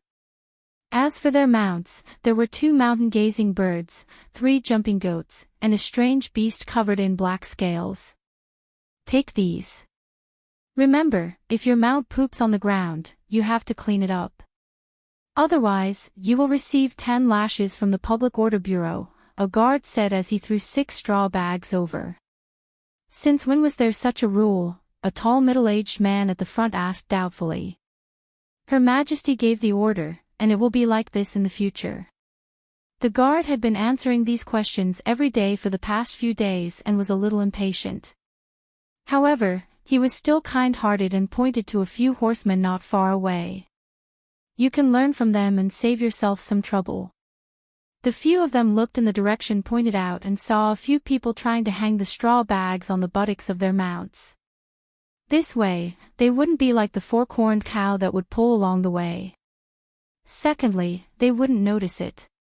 After all, no one could keep an eye on the buttocks of their mounts all the way. "Thank you for the reminder," the middle-aged man cupped his fists and smiled. Also, the guard carefully sized up the strange beast and warned, "You are not allowed to dig holes in the city." After a while, they set off again. The strange beast looked aggrieved. After running around naked for its entire life, it suddenly felt uncomfortable with a cloth bag hanging on its buttocks. "Third uncle, this is Lon City. There are so many people." The young man and woman at the back of the group looked at the pedestrians on the streets and said excitedly, "This is Lon City after all. Under the feet of Her Majesty." The middle-aged leader, who was addressed as third uncle, laughed. "The clothes they are wearing are so beautiful." The young lady's gaze quickly fell on the clothes that the pedestrians were wearing. Although they were ordinary in the eyes of many, they were extremely tempting to a young lady who had just come out of the mountains. The middle-aged leader calculated in his mind and said dotingly, after we sell the things, we can buy half a roll of cloth. The young man and girl behind him were the most talented youngsters in the village. They had attained the earth will level before the age of 16 and were much more promising than their parents' generation. This time, he brought this group of young men and women not only to buy New Year's goods, but also to find two old friends and see if they could participate in this year's lantern-grabbing contest. After walking forward for a while, the middle-aged leader revealed a puzzled expression. Why were all the cloth stores closed now? He got off his horse and asked around. Only then did he find out that due to the war this year, the caravans were all gone, so naturally the cloth shops were closed. This made the girl feel slightly regretful. However, the children in the mountains were not so spoiled. They quickly focused their attention elsewhere. What a fragrant smell! The young girl said in surprise. It smells even better than roasted rock worms. Not only did she smell it, but the others also smelled it. Just the smell alone was enough to whet their appetites. The smell is coming from the front. Very quickly, they found a shop that was tightly surrounded by people. Standing on their horses, they could see a rack in front of the shop. A jumping lamb leg was being roasted on it. Two skinny men, who didn't look like aboriginals, sprinkled some powder on the lamb leg every once in a while to make the aroma even more enticing. What's this for? Didn't you say that there are no more caravans? The middle-aged leader asked as he pulled one of the men. It's not a caravan. The man who was being pulled by the leader looked back at him, pointed to the signboard above the shop, and asked, Do you see the words on it? What's written on it? The middle-aged leader asked with a hint of respect. Although Dayo respected martial arts, literate people were also looked up to. What's written on it? The man beside him asked softly. I heard from them yesterday that it seems to be the Imperial family spice shop. The other man asked uncertainly. The Imperial family spice shop. Her Majesty's spice shop. The man in front turned around and repeated. What's a spice? The middle-aged leader asked again. At the mention of this topic, the man immediately perked up and said, Do you see the meat being roasted inside? Does the meat you roast smell so good? No. The middle-aged leader answered truthfully. That's it then. That's what spices do. When roasting meat, sprinkle some on it, and the aroma will immediately assail your nostrils. The taste will also make you want to swallow your tongue. The man seemed to be intoxicated as he spoke, as if he was reminiscing about the taste. How much is this spice? The middle-aged leader was a little tempted. I'm not sure, but it won't be cheap. The passerby looked at him and said, If you want to use it in the village, you might as well buy some salt. Then why are there so many people? The middle-aged leader felt strange. With so many people around, could it be that they were here to smell the aroma? After the lamb leg is roasted, it will be cut into thin slices and distributed to everyone. This is called tasting.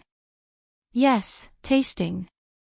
So many people are waiting to taste a little, the passerby said after thinking for a while. That term wasn't easy to remember. This spice shop was naturally set up by Renbachien. Of the spices that were originally planted, 2 batches of sesame and 1 batch of cumin had already been produced.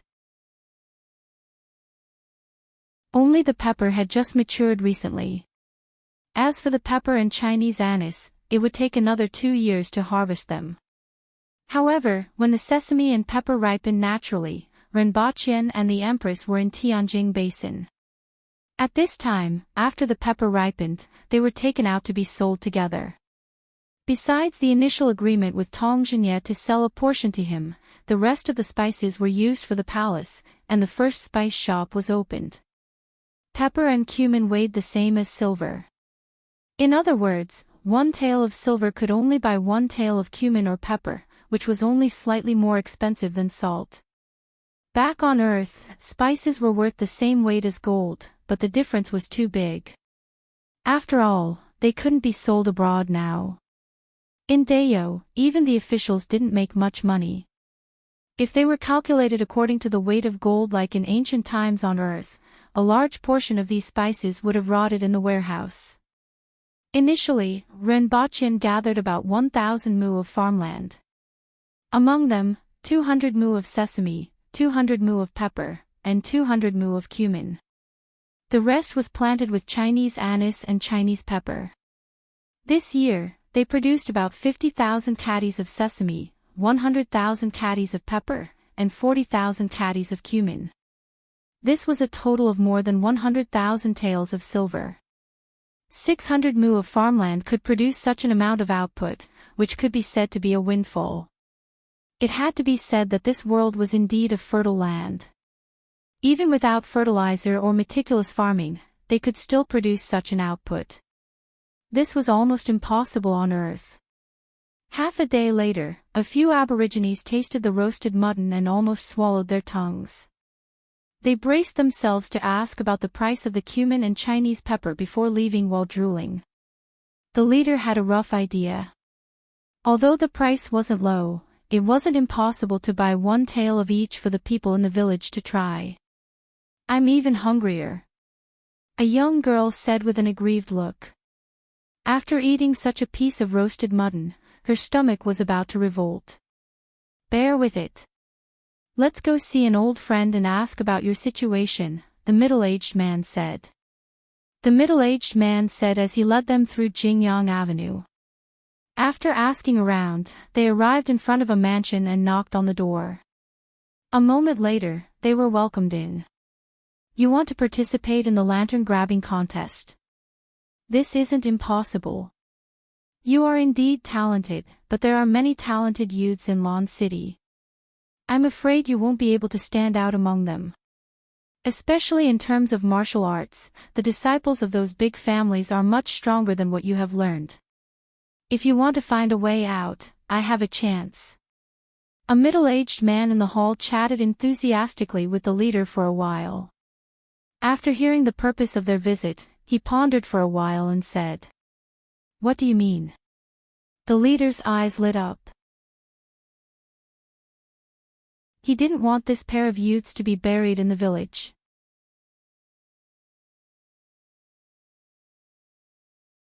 Chapter 6:12. Black Bamboo Academy. What does that mean? The leader thought for a while and seemed to have heard of this name somewhere. "Renbachyan, you must have heard of this person." The middle-aged man laughed. "The husband chosen by Her Majesty." The leader suddenly realized why he felt that he had heard of this person before. He finally realized where he had heard of this person before. "I heard that he's a gigolo." The young girl behind the leader opened her mouth curiously. Her Majesty is like the most beautiful star in the sky to her, and she's really curious about what kind of husband Her Majesty has chosen. Zhu Hua. The leader turned around and glared at her, causing her to shrink her neck. "He's indeed a little pale." The middle-aged man agreed. "However, don't say this outside as it might cause trouble if someone hears it. Also, don't underestimate him." "Zhu Zhua, tell us more. You were the smartest person in the village back then. Later, you went to the Yun Nation and are now well-informed in Lon City. We can't compare to you in terms of what you know," the middle-aged man said. Zhu Zhua came out of the village more than 20 years ago. He was extremely intelligent at a young age and was even smarter than the village chief. However, his aptitude for martial arts wasn't considered good, and he was relatively thin and weak. After coming to Lon City, he didn't receive much attention and chose to travel to the Yun Nation. It was precisely because he was relatively thin and weak that he looked more like a very strong person from the Yun Nation. He had traveled in the Yun Nation for quite a long time. After returning, he took up a position in the Ministry of Works. Now, he was already the Minister Counselor of the Ministry of Works, a secondary class, 5th rank official. The middle-aged leader trusted Zhu Zhua's judgment. "The village is ill-informed, and there are some things that you don't know. However, what kind of person is Her Majesty? Why would she find a good-for-nothing husband? Zhu Zhuo said faintly. Everyone deeply agreed with these words. Doubting Her Majesty's judgment. What kind of person was Her Majesty? Why did these people need to doubt her judgment? Although he isn't good at martial arts and has never learned martial arts as far as I know, he has extremely high attainments in other areas. Did you see the Imperial Spice Store on your way here? Today, the Ministry of Works is still promoting pumpkins, potatoes, sweet potatoes, and other crops that yield thousands of kilograms per moo. All of them were made by him. The few of them were expressionless. They lowered their heads and counted with their fingers, trying to figure out how much a few thousand caddies of land per moo was. This number was too big for them to comprehend. After counting his fingers and toes for a long time, the middle-aged man gasped. So many. Seeing their reactions, Zhu Zhuo also smiled. That's right. When I first found out, I was also shocked. As far as I know, the highest yielding crops in the Yun Nation and Great Xia are far inferior to this. Just this alone is enough to make his contributions. Apart from this, there is also a salt well. You should have heard of this. Dayo also has a salt well now, and it was created by Principal Ren and his men. If we only talk about these two things, they are just great contributions to Dayo and are not worth much attention. However, there was also the communication method that allowed people to communicate from thousands of kilometers away, the method of mining iron ore, the method of forging steel, and the various strange mechanical weapons used in the war with Great Xia. All of these were created by him. Recently, he even pacified Tianjing Basin. Even the shaved ice, glass, and mirrors in the city were made by him. Also, a few days ago, he made a bet with the Zhang family from the Yun Nation. He won against them in dyeing, brewing, and forging. You guys don't know much about the Zhang family, but I have heard a little about them and know their capabilities. Ren Baqian was able to win all three of the bets, which is already extremely astonishing. The few of them listened attentively. Even though they couldn't feel it in the village, from what the person in front of them said, it seemed like Ren Baqian had done a lot of amazing things. This person can be considered a genius, Zhu Zhuo said at the end with a little admiration in his voice. He saw many things when he was traveling outside. Therefore, he understood Ren Baqian's value better than others and was more optimistic about him than Tong Zhenye. This Black Bamboo Academy was established by him, and what is taught is what he has learned. Even though it doesn't talk about martial arts, it contains algebra and the way of nature. It's really amazing, Zhu Zhuo exclaimed in admiration. Just by looking at how he has done so many things and brought about so many changes in just over a year, you can see how amazing his knowledge is. Even though they can't learn martial arts there, it's still an excellent way out. Even though it's a waste of the talents of these two children, martial arts doesn't mean everything, especially in the future. There haven't been any changes in the 70 years since the founding of Dayo, but in the next few decades, as long as Ren Baqian is still around, there will definitely be changes in Dayo. The middle-aged leader was a little silent after listening. Zhu Zhuo's words moved him a little. However, with the talents of these two children, he was unwilling to let them give up on learning martial arts. It was such a pity for their talents. At this moment, Ren Baqian was strolling around the market. Recently, there were many aboriginals coming to Lan City to purchase things. At the same time, they also brought along a large number of mountain delicacies, such as many rare herbs and fruits, as well as some other rare treasures. For example, Ren Baqian found a leather bag that was the size of a fist when shrunk, but could fit a person when expanded. It was said to be the stomach of some kind of strange beast. Ren Baqian tried it and it was very sturdy. At least, he couldn't tear it. One had to know that he had the strength of 1,300 kilograms, so he knew how much this bag could withstand. Such a bag only cost 30 taels of silver. Just now, he saw someone selling a type of baby monkey called tingling. When it matured, it would be 30 to 40 centimeters tall and covered with short golden hair.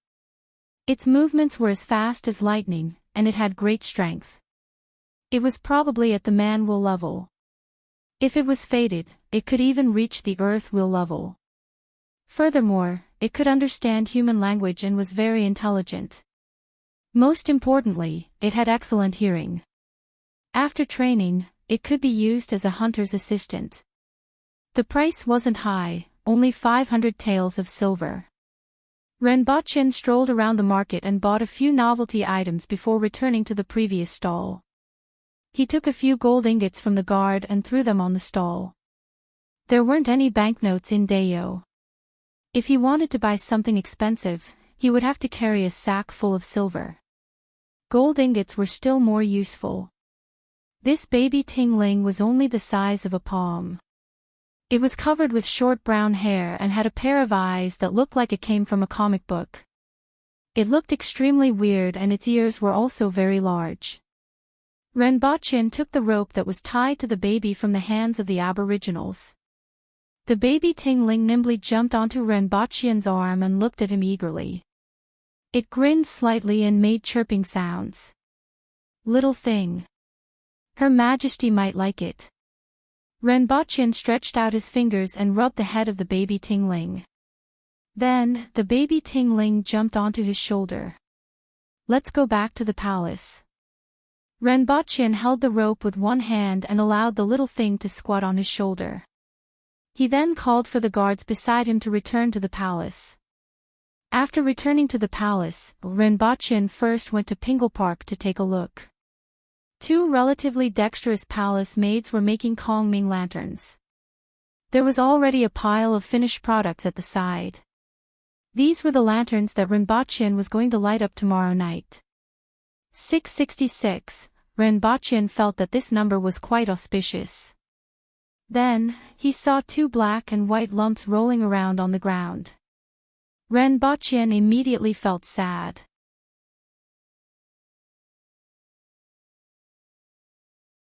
Chapter 613.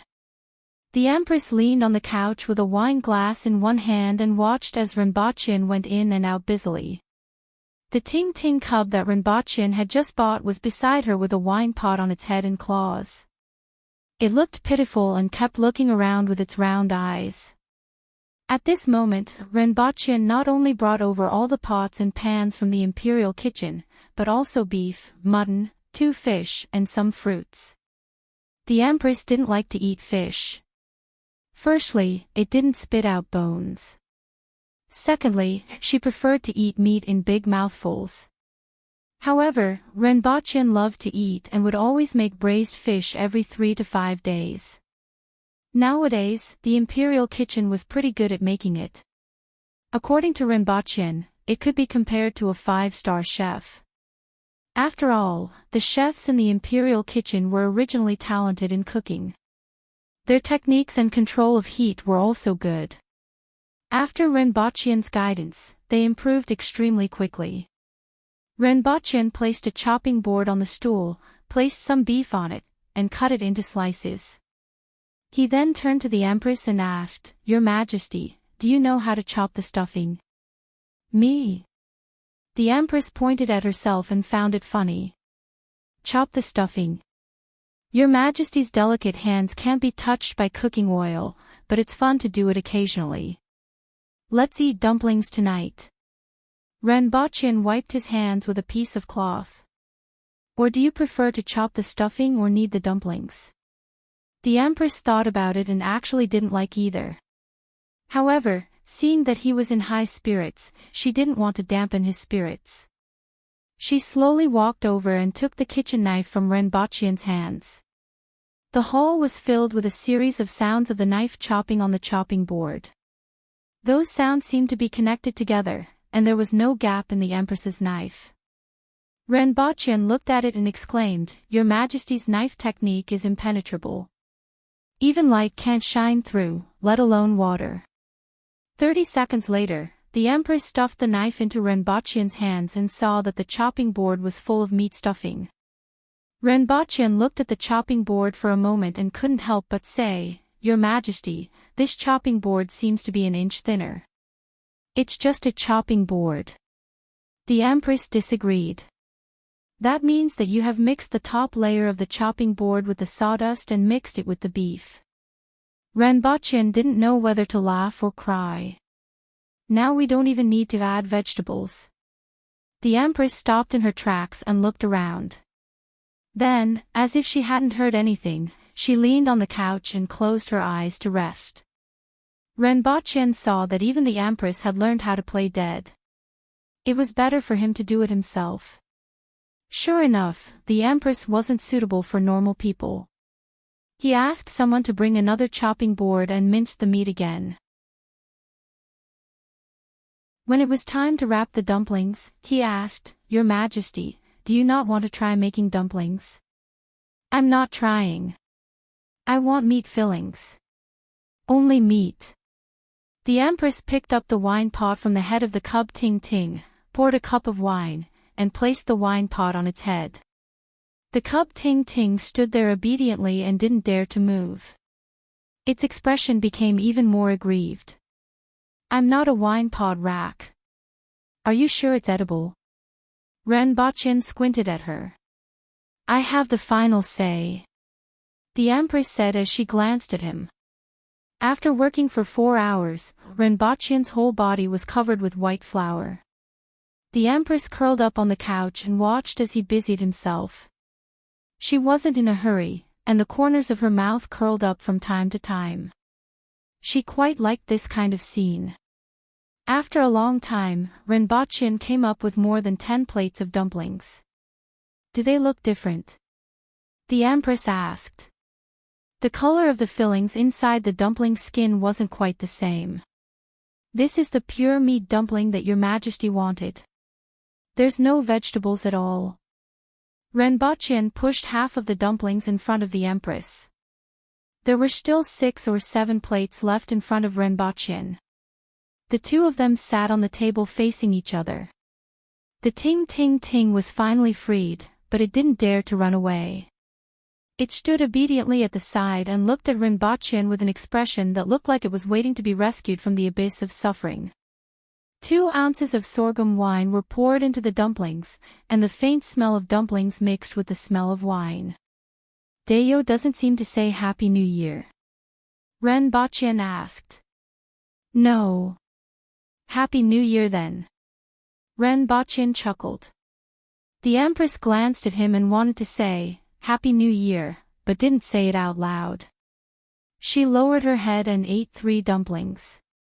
She started to frown. Dumplings tasted good, and meat tasted good as well. However, pure meat dumplings didn't taste good. It was too greasy. She immediately pushed half of the plate in front of her over and said, "Eat it." Renbocchen smiled slyly. He had suffered this before. "What's inside?" "Pineapple." The Empress ate one of Renbocchen's dumplings. Her eyes widened, and her face was full of vigor. "Yes, pineapple, green mist grass, and stone fish." Renbocchen gave his creativity a thumbs up. "This is passion fruit and barbed turtle meat, and this is granny clam cloves." Renbocchen pointed at a few plates and explained to the Empress excitedly. He felt that with his craftsmanship and creativity, he would at least be able to get a place in a cooking competition. The combination of the sweetness of the fruit and the freshness of the fish and ghost meat had a strange appeal. Although the taste was a little strange, one would get used to it after eating it once. The Empress tasted every dish, silently took back her own plate, and pushed all of Renbocchen's plates back. Fortunately, there were fruits at the side. She ate 2 dumplings and 2 fruits, so she could barely eat them. After eating the dumplings with difficulty, Renbocchen dragged the Empress out to release the Kongming lanterns. There were 666 Kongming lanterns, which were half the size of a human, placed everywhere in the courtyard. "Can this fly to the sky?" The Empress was a little doubtful. These lanterns were made of bamboo strips and covered with a layer of white cloth. Apart from this, there was only a small oil lamp underneath. Naturally. Do you have any wishes, Your Majesty? Write it on it and it will be brought to the place closest to the sky.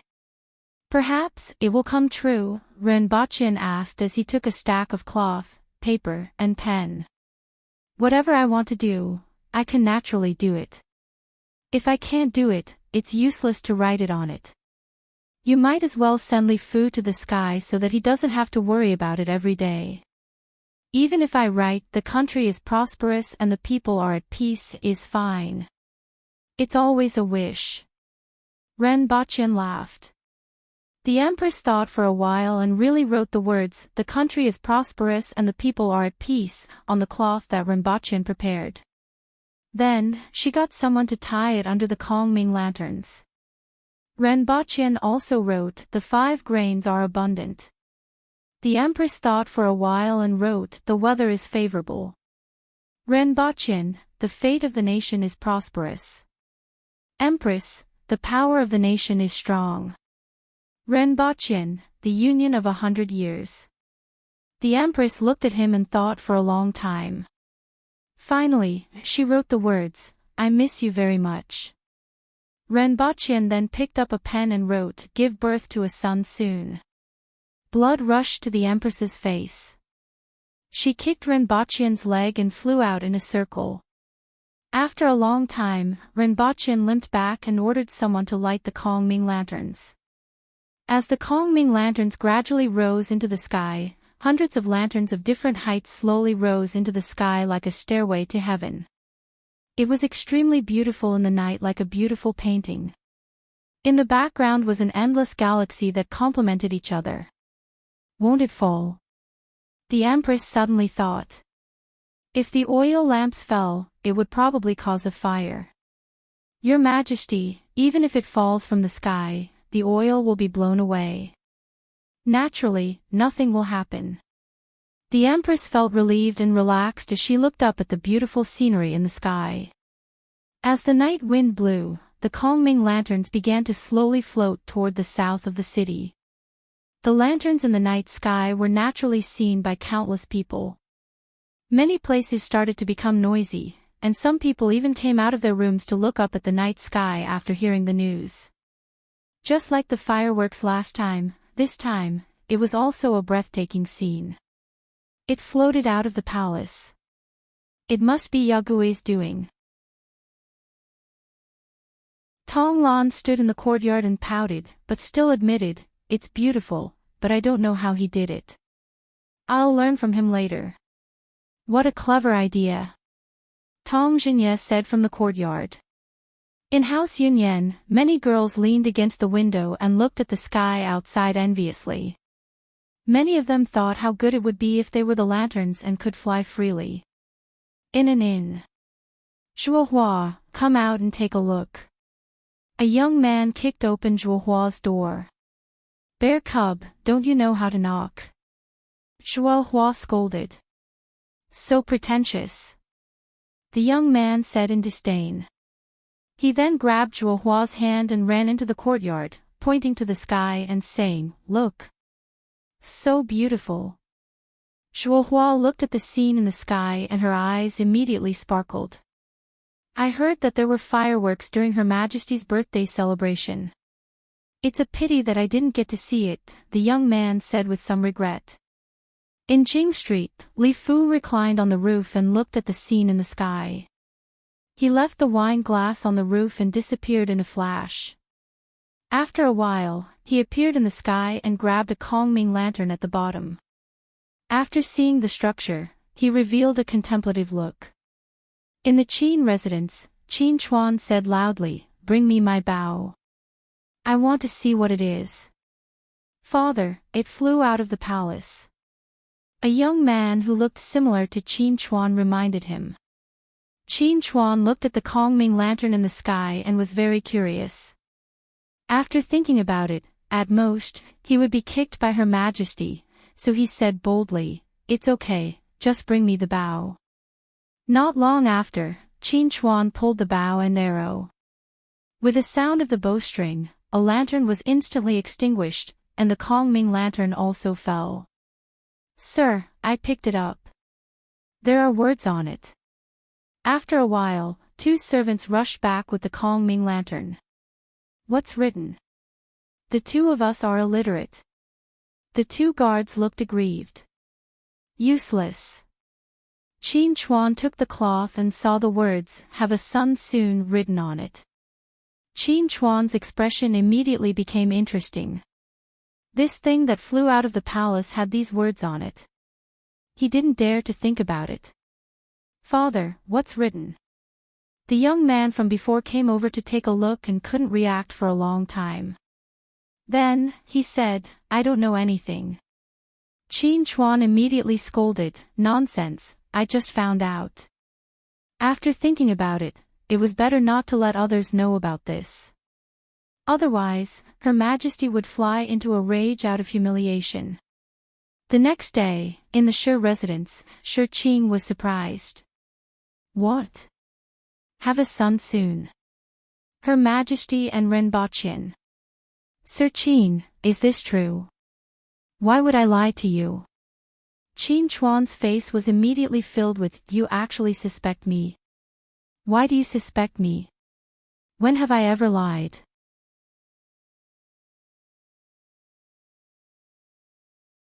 Chapter 6:14. 2 days later, when they went to court again, everyone's faces were full of spirit. Everyone exchanged glances. "Have you heard?" "You heard it too. Is it true?" "It shouldn't be false. Who would dare to talk about this?" Besides, it was Mr. Qin who said it. Everyone turned to look at Qin Chuan again. "What are you looking at?" Qin Chuan's face darkened when everyone looked at him. He cursed in his heart. How did the news spread so fast? He mustn't let His Majesty know that he was the one who spread the news. "Tong Jinye of the Ministry of Works, you have an opinion?" Ministry of Revenue Tu Wan sneered. "Lord Qin." The Minister of Justice squinted at him and asked, "What do you want to say?" The Minister of Rights raised his head and pointed his nose at Qin Chuan. The other officials glanced at Qin Chuan, then raised their heads to look at the sky. Although Qin Chuan was the Minister of War and was highly skilled, everyone present was a Cardinal Heaven expert. If they were to really fight, other than the Empress, Hongwu, and Shiwanya, the rest of them might not necessarily be afraid of anyone. Qin Chuan cursed in his heart. This sentence was like poking a hornet's nest. If he continued to speak, he would probably be surrounded and kicked. He turned his head away from the crowd. A wise man knows better than to fight when the odds are against him. Ha! A sneer reached his ears. He didn't need to turn his head to know that it was Tong Jinye, that old man. After the Empress arrived, everyone looked at her strangely from time to time. "What? What happened?" the Empress asked coldly. She felt that the atmosphere in the imperial court today was a little strange. "I'm fine. The country is prosperous and the people are at peace. Everything is great," Shi Qing said. "No one has anything to report?" the Empress asked again. "No." "Then why are you all looking at me?" Everyone lowered their heads to look for ants on the ground. "Raise your heads," the Empress said coldly. "What exactly happened? Or can't you tell me?" "Your Majesty, it's really nothing," everyone said. What could possibly happen? For the past 2 days, rumors had been flying everywhere. Everyone was gossiping. However, could he tell the Empress about the contents of the gossip? What should he say about this? "Since there's nothing else, all of you may leave," the Empress said. "Your Majesty." Shikohai spoke. The moment this junior elder, who had been well behaved for the past year, spoke, everyone turned to look at him. Qin Chuan's heart was in his throat. "Junior elder, please speak." Seeing that Shikohai had spoken, the Empress's expression softened a little.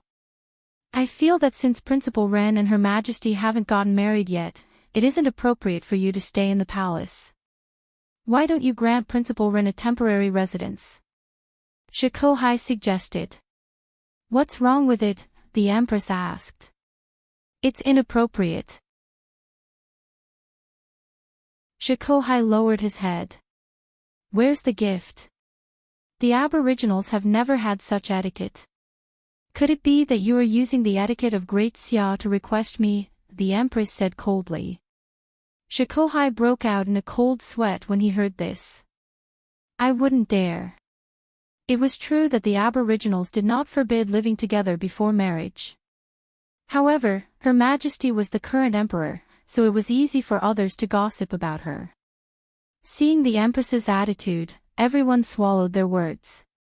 Who are you to question my private affairs?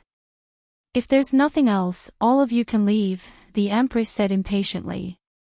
After everyone left, the Empress returned to her quarters and called Xianzhu over. Go and investigate. During the court session today, I saw that they were behaving strangely. Are they hiding something from me? The Empress said. Yes. Xianzhu immediately accepted the order and left. 4 hours later, Xianzhu returned again. After listening to her story, the Empress's face immediately turned black. No wonder everyone was behaving strangely today. No wonder Shikohai said those words. Damn that Qin Chuan. Immediately, she appeared in the sky above the Ministry of War in a few flashes. Her cold voice that was filled with anger reverberated throughout half of Lan City like a clap of thunder. Qin Chuan, you ignorant old man, come out now. When Qin Chuan came out, the Empress didn't say a word and slapped him with her palm. The air rippled as if a huge transparent palm print had appeared. Seeing that the situation wasn't good, Qin Chuan broke into a run and asked, Your Majesty, what did I do wrong? How dare you run? The Empress was furious. She nailed Qin Chuan into the ground with one palm strike, pulled him out by his scalp, and kicked him, collapsing 6 or 7 buildings in a row. Someone, tie him up. The Empress said angrily. Your Majesty, what did Sir Qin do wrong?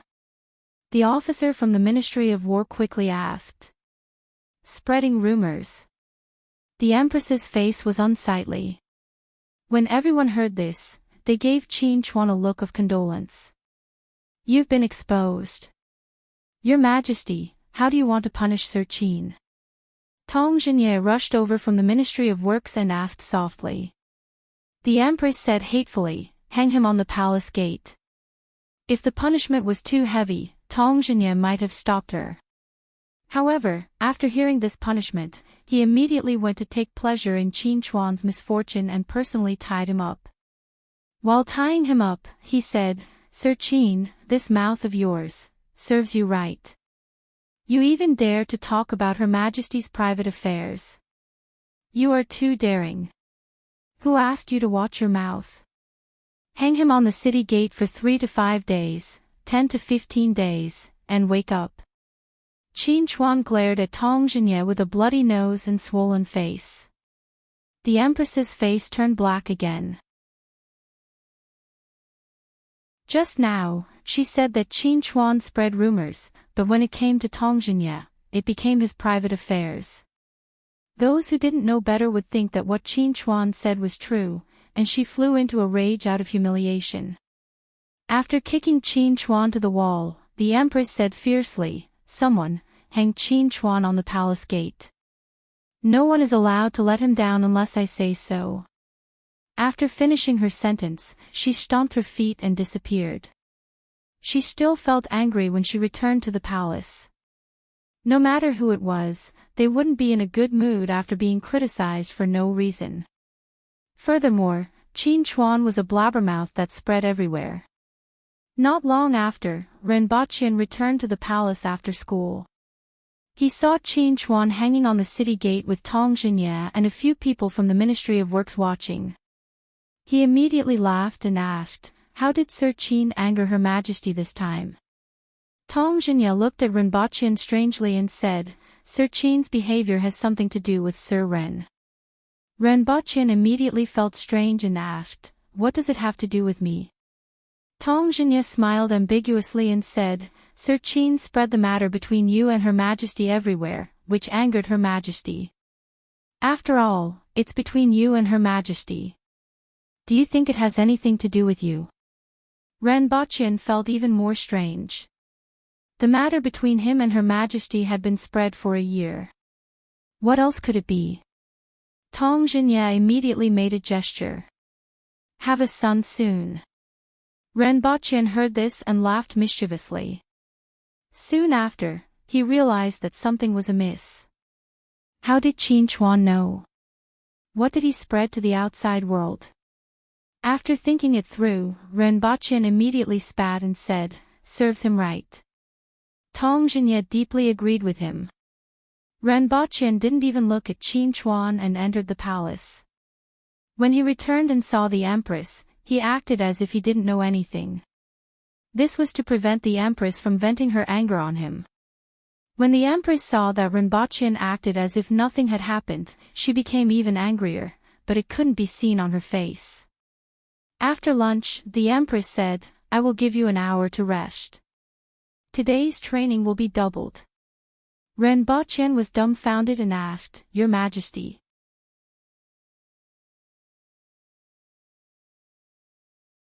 Chapter 6:15.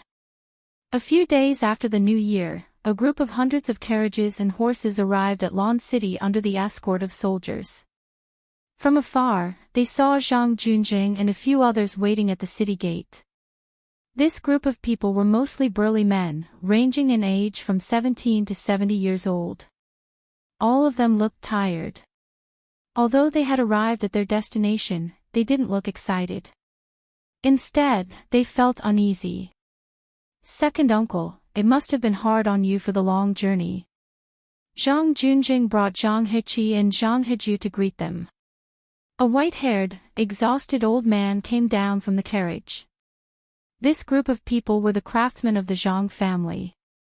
Many of them were well-known figures in the manufacturing industry.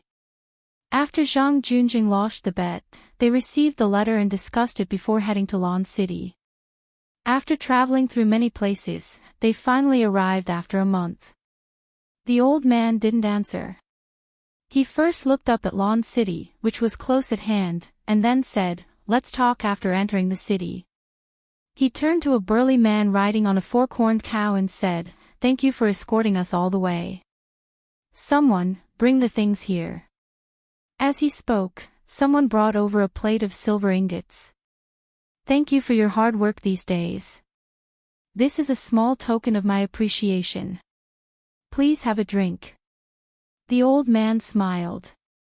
The burly man looked at the plate of silver ingots and waved his hand to let someone take it. "It was the Protector General who ordered us to escort you. Otherwise, I'm afraid you wouldn't have reached Lan City." After saying that, he ignored the group of people and left with them. After a while, Zhang Junjing brought everyone to a house that had been prepared beforehand. Then, the old man brought 6 or 7 people to sit with Zhang Junjing in a house. "I have already read the letter. Tell me more in detail," the old man said. Then, Zhang Junjing explained the details of the bet. After that, he carefully took out a heavy box from the cabinet and placed it on the table. After opening it, there were torsion springs of various sizes inside. "Second uncle, look. This is what he made." A few people beside the old man couldn't help but take out the torsion springs and examine them carefully. The old man observed for a long time before sighing. "Amazing. I didn't expect someone to do this better than thousands of craftsmen of the Zhang family. Since we have lost the bet, we have to be willing to accept the loss. The Zhang family will work for this person. However, this matter involves the safety of thousands of our Zhang family members. In your opinion, what do you think of this person?" Zhang Junjing pondered for a moment before he slowly said, "Although he looks ordinary, there's a universe in his stomach. Your evaluation is not low. This person looks ordinary and doesn't stand out at all. However, his methods were indeed very vicious. Putting everything else aside, just the title of Poison Warrior alone was exchanged for countless lives. Furthermore, they were also very proficient in manufacturing machinery. Last year, when Great Xia attacked, if it weren't for those extremely powerful machinery, Great Xia wouldn't have been defeated so quickly. With the addition of the Yun nation, the situation might have been completely reversed. Uncle already knows about forging, dyeing, and brewing. He even founded Black Bamboo Academy to impart algebra and other knowledge. I already know that. He is indeed an extraordinary person. The old man nodded. You know what this old man wants to know? The lives of so many people in the Zhang family are all on him. He can't be careless. There's something second uncle doesn't know. Last year, he made a trip to Tianjing Basin and returned with thousands of immigrants from the Hao Nation. The Imperial Glass Shop and Spice Shop that he runs have these immigrants working there. In addition, there are also a few in the Imperial Beast Garden and the Palace. I once inquired with those Hao Nation immigrants, but the information I obtained was very limited. From his actions, it seems that he wants these Hao Nation immigrants to live together with the Aboriginals. It seems that he prefers to use people who aren't Aboriginals. After all, he isn't an Aboriginal, the old man said. As for his temperament, he doesn't seem like a cold-blooded person. However, the most important thing is whether our Zhang family is valuable or not. Second uncle still needs to see for himself, Zhang Junjing said. We have to meet him since he is here. Make the arrangements, the old man said. In fact, Ren Bachin already knew of their arrival before they entered the city. He received the visiting card the next day and met them in a tea house. In addition to Zhang Junjing, his second uncle, Zhang Zishan, and several old craftsmen from the Zhang family were there. Seeing that Ren Bachin was so young, even though everyone already knew about him, they still had doubts in their hearts. How could someone so old learn so many things? Principal Ren, I'm Zhang Zishan. This is the first time we've met, and we're here to discuss the Zhang family's matters. Zhang Zishan stood up to welcome Ren Bachin.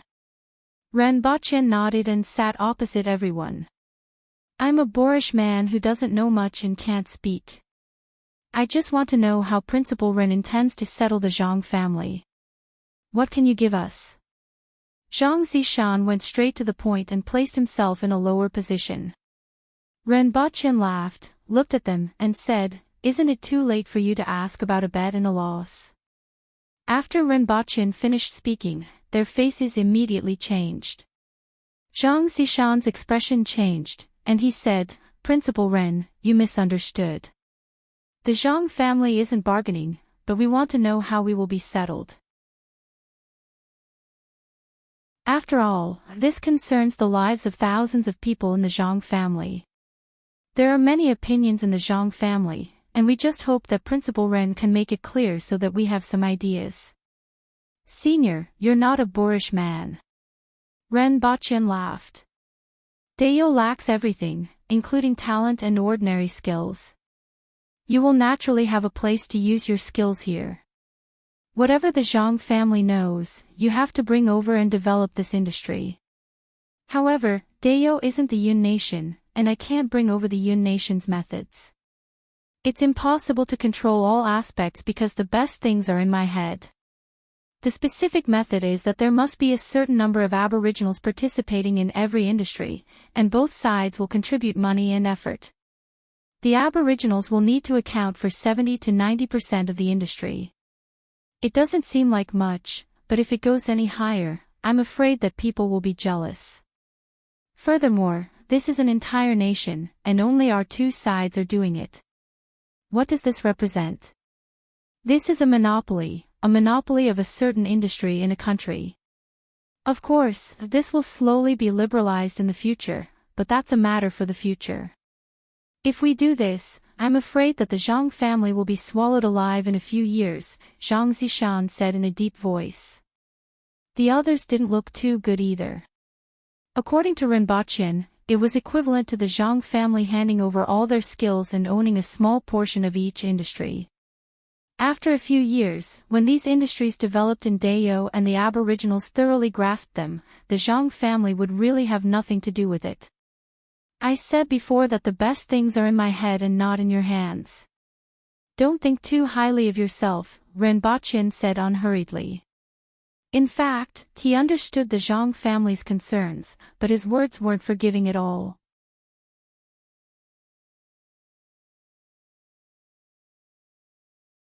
Chapter 6:16. Weaving. Water conservancy.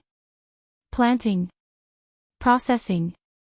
Even if it's farming equipment, what do you have to show me? Renbochin thought for a while and said to Shihu, "Go to my room and bring me the brown wooden box under my bed." Shihu then left in a hurry. After that, the room fell into silence. Renbochin calmly waited there. It would be a waste of his breath to speak now, and these people wouldn't shed tears until they saw their coffins. The Zhang family was pondering what Renbochin had asked the guard to bring. An hour later, Shihu hurried back with a wooden box that was 2 feet long, 1 foot wide, and half a foot thick. "Sir, I have brought it." Renbochin took the box and opened it. He rummaged through it and threw out a blueprint. A water-powered textile machine that uses water to spin cloth. Take a look and see if you can understand it. This is a water-powered forging machine that is also driven by water. It can save a lot of manpower when used for forging. This is a pulley composite bow. A strong bow with 100 kilograms of force can be drawn with 20 kilograms of force. I don't need to explain its function. As soon as Renbochin finished speaking, the person who was still studying the blueprint immediately snatched the composite bow blueprint from his hand. After looking at it for a while, everyone started to be surprised. So that's how it is. Using pulleys here can reduce the force. In fact, this world had already discovered the function of pulleys. This simple physics was something that everyone knew in any world, but the problem was understanding it. See, I'm not afraid of you seeing these things, and I'm not even afraid of you studying them, because I know far more than you think. What you think is only important in your eyes. These few things that I have brought out are already more advanced than what you know, but these are only simple and easy to make.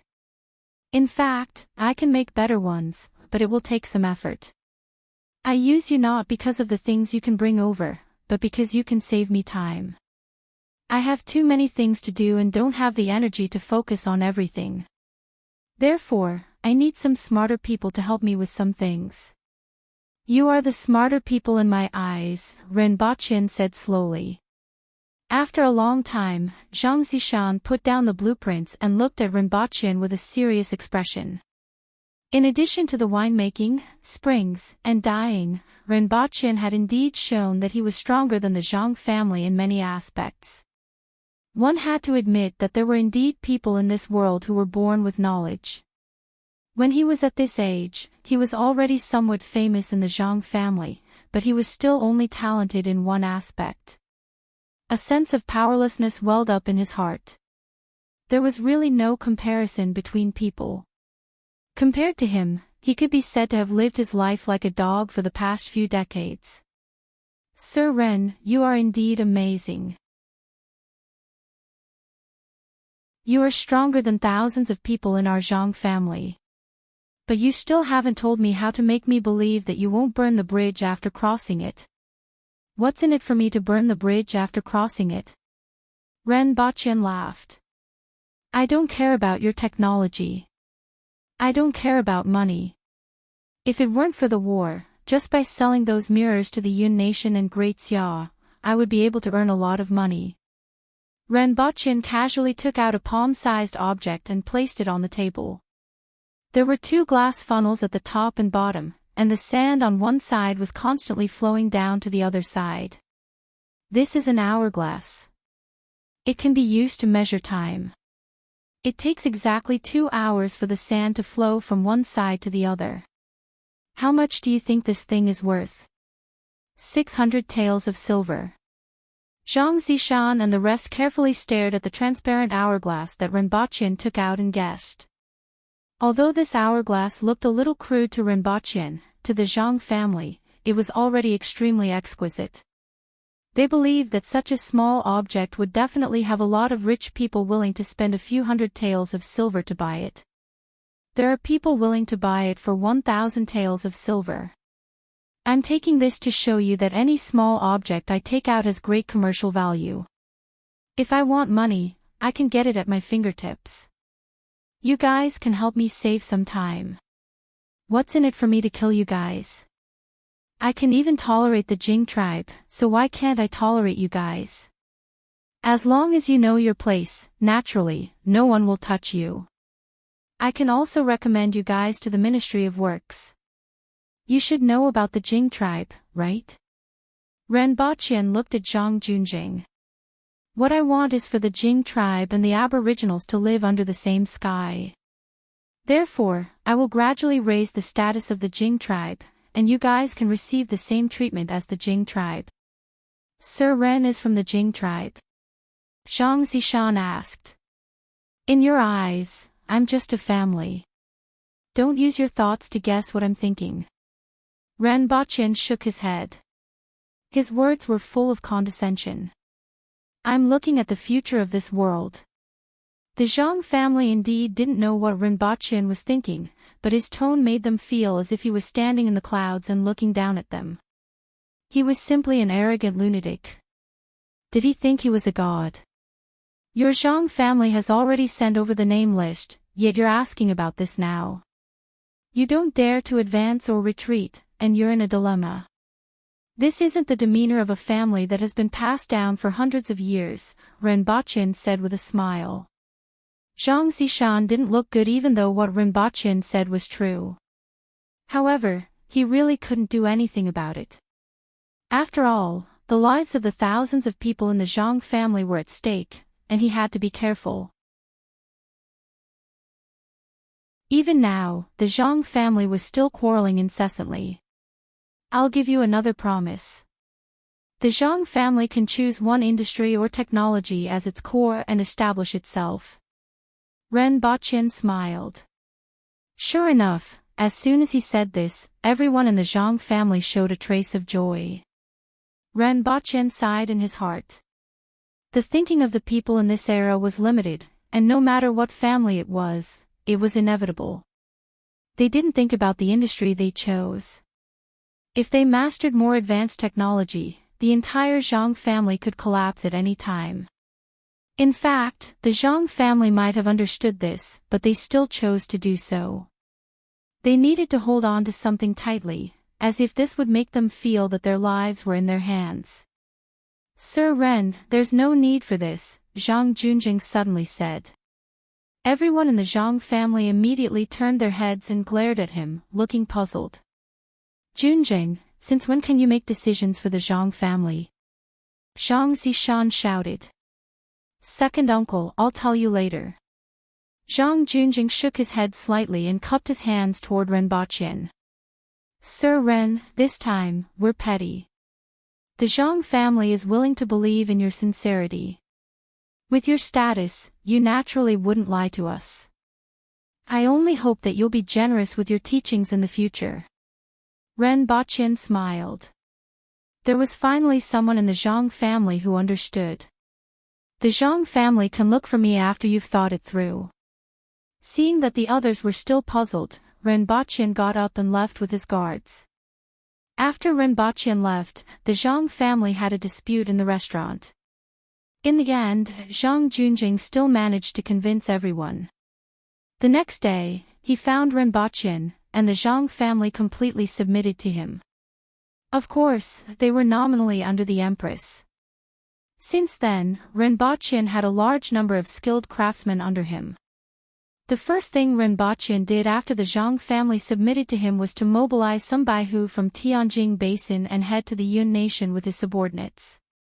With the power that the Zhang family had developed in the Yun Nation for hundreds of years as spies, these Baihu could easily infiltrate the major cities of the Yun Nation.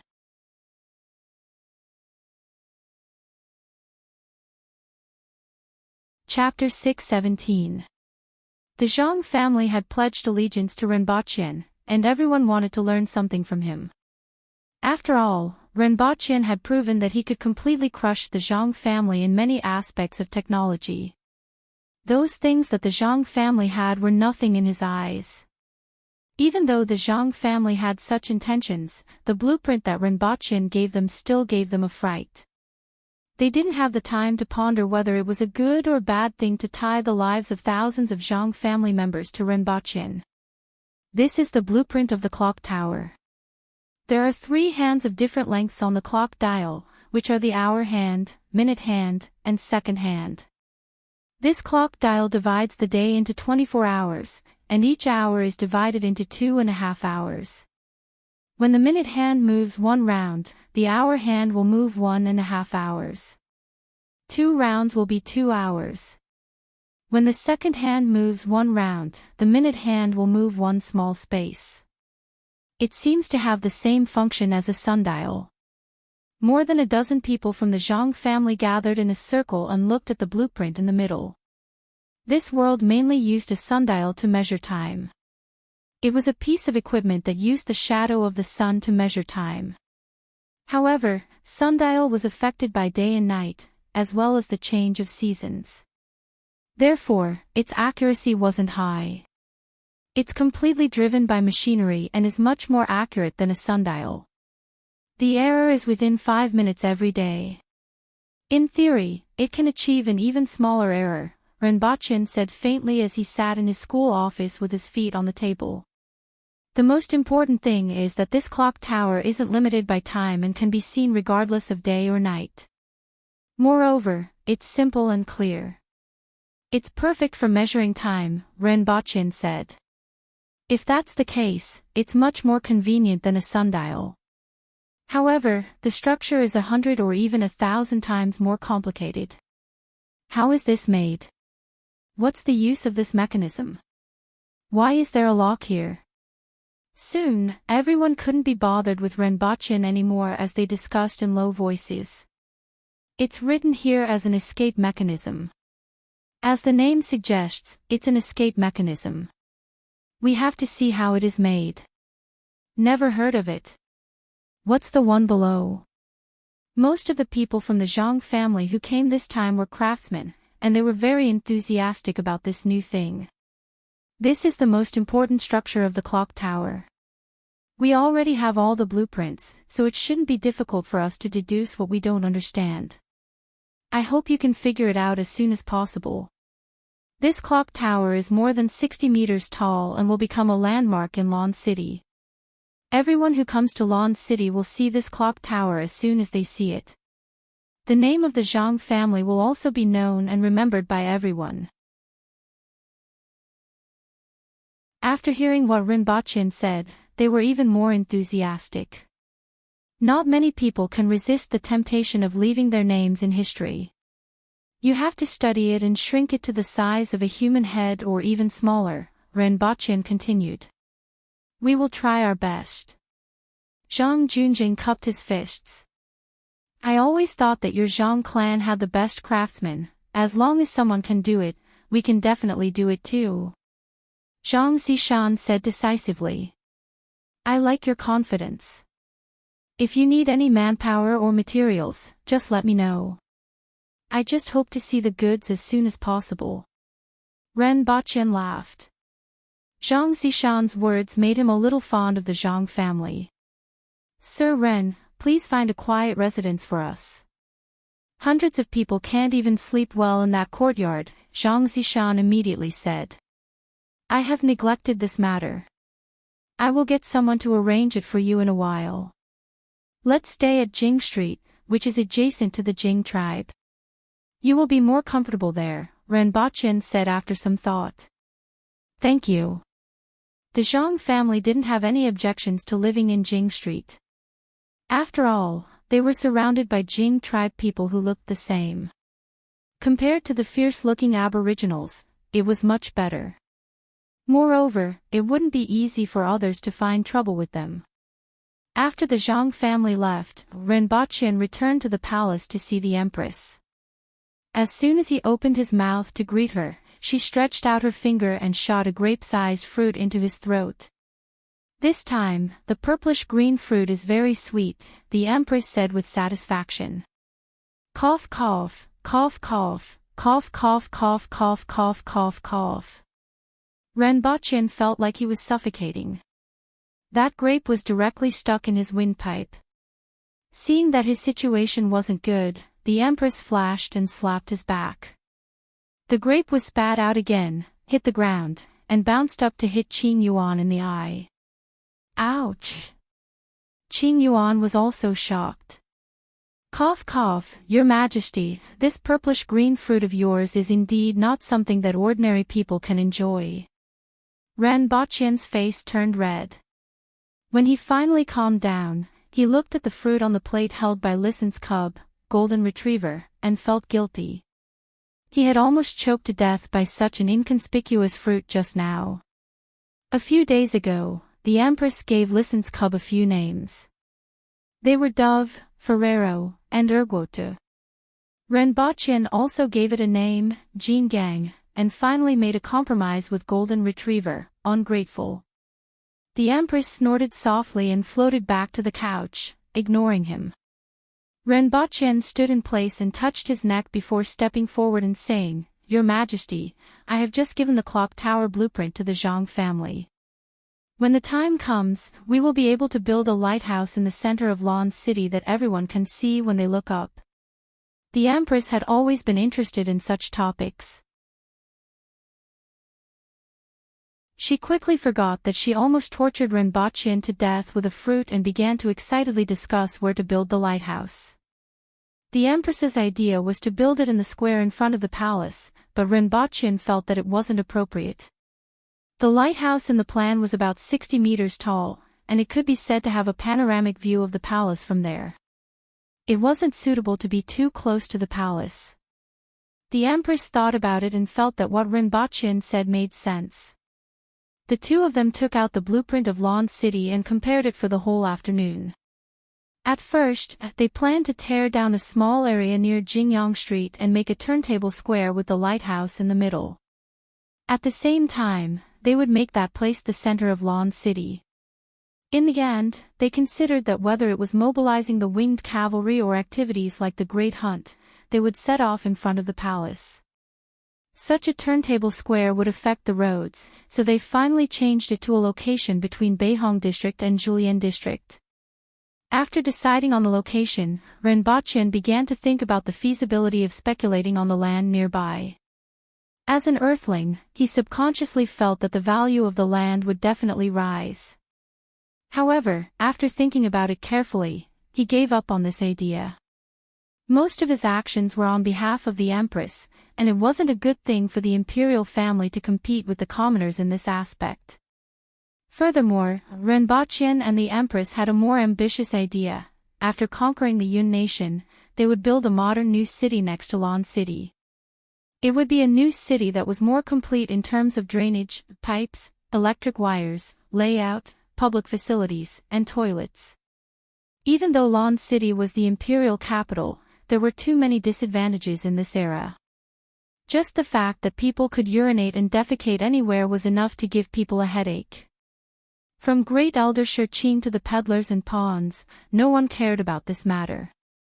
Even though they had recently begun to control this aspect, especially the matter of the mounts excreting in the city, it was still difficult to stop. On one hand, no one cared about it, so it was naturally difficult to implement. On the other hand, especially in Lan City, there wasn't even a single public toilet on a few streets. How could people suffocate to death? Therefore, the value of the Yun nation was great. The Yun nation contained too much of Renbochin and the Empress's expectations.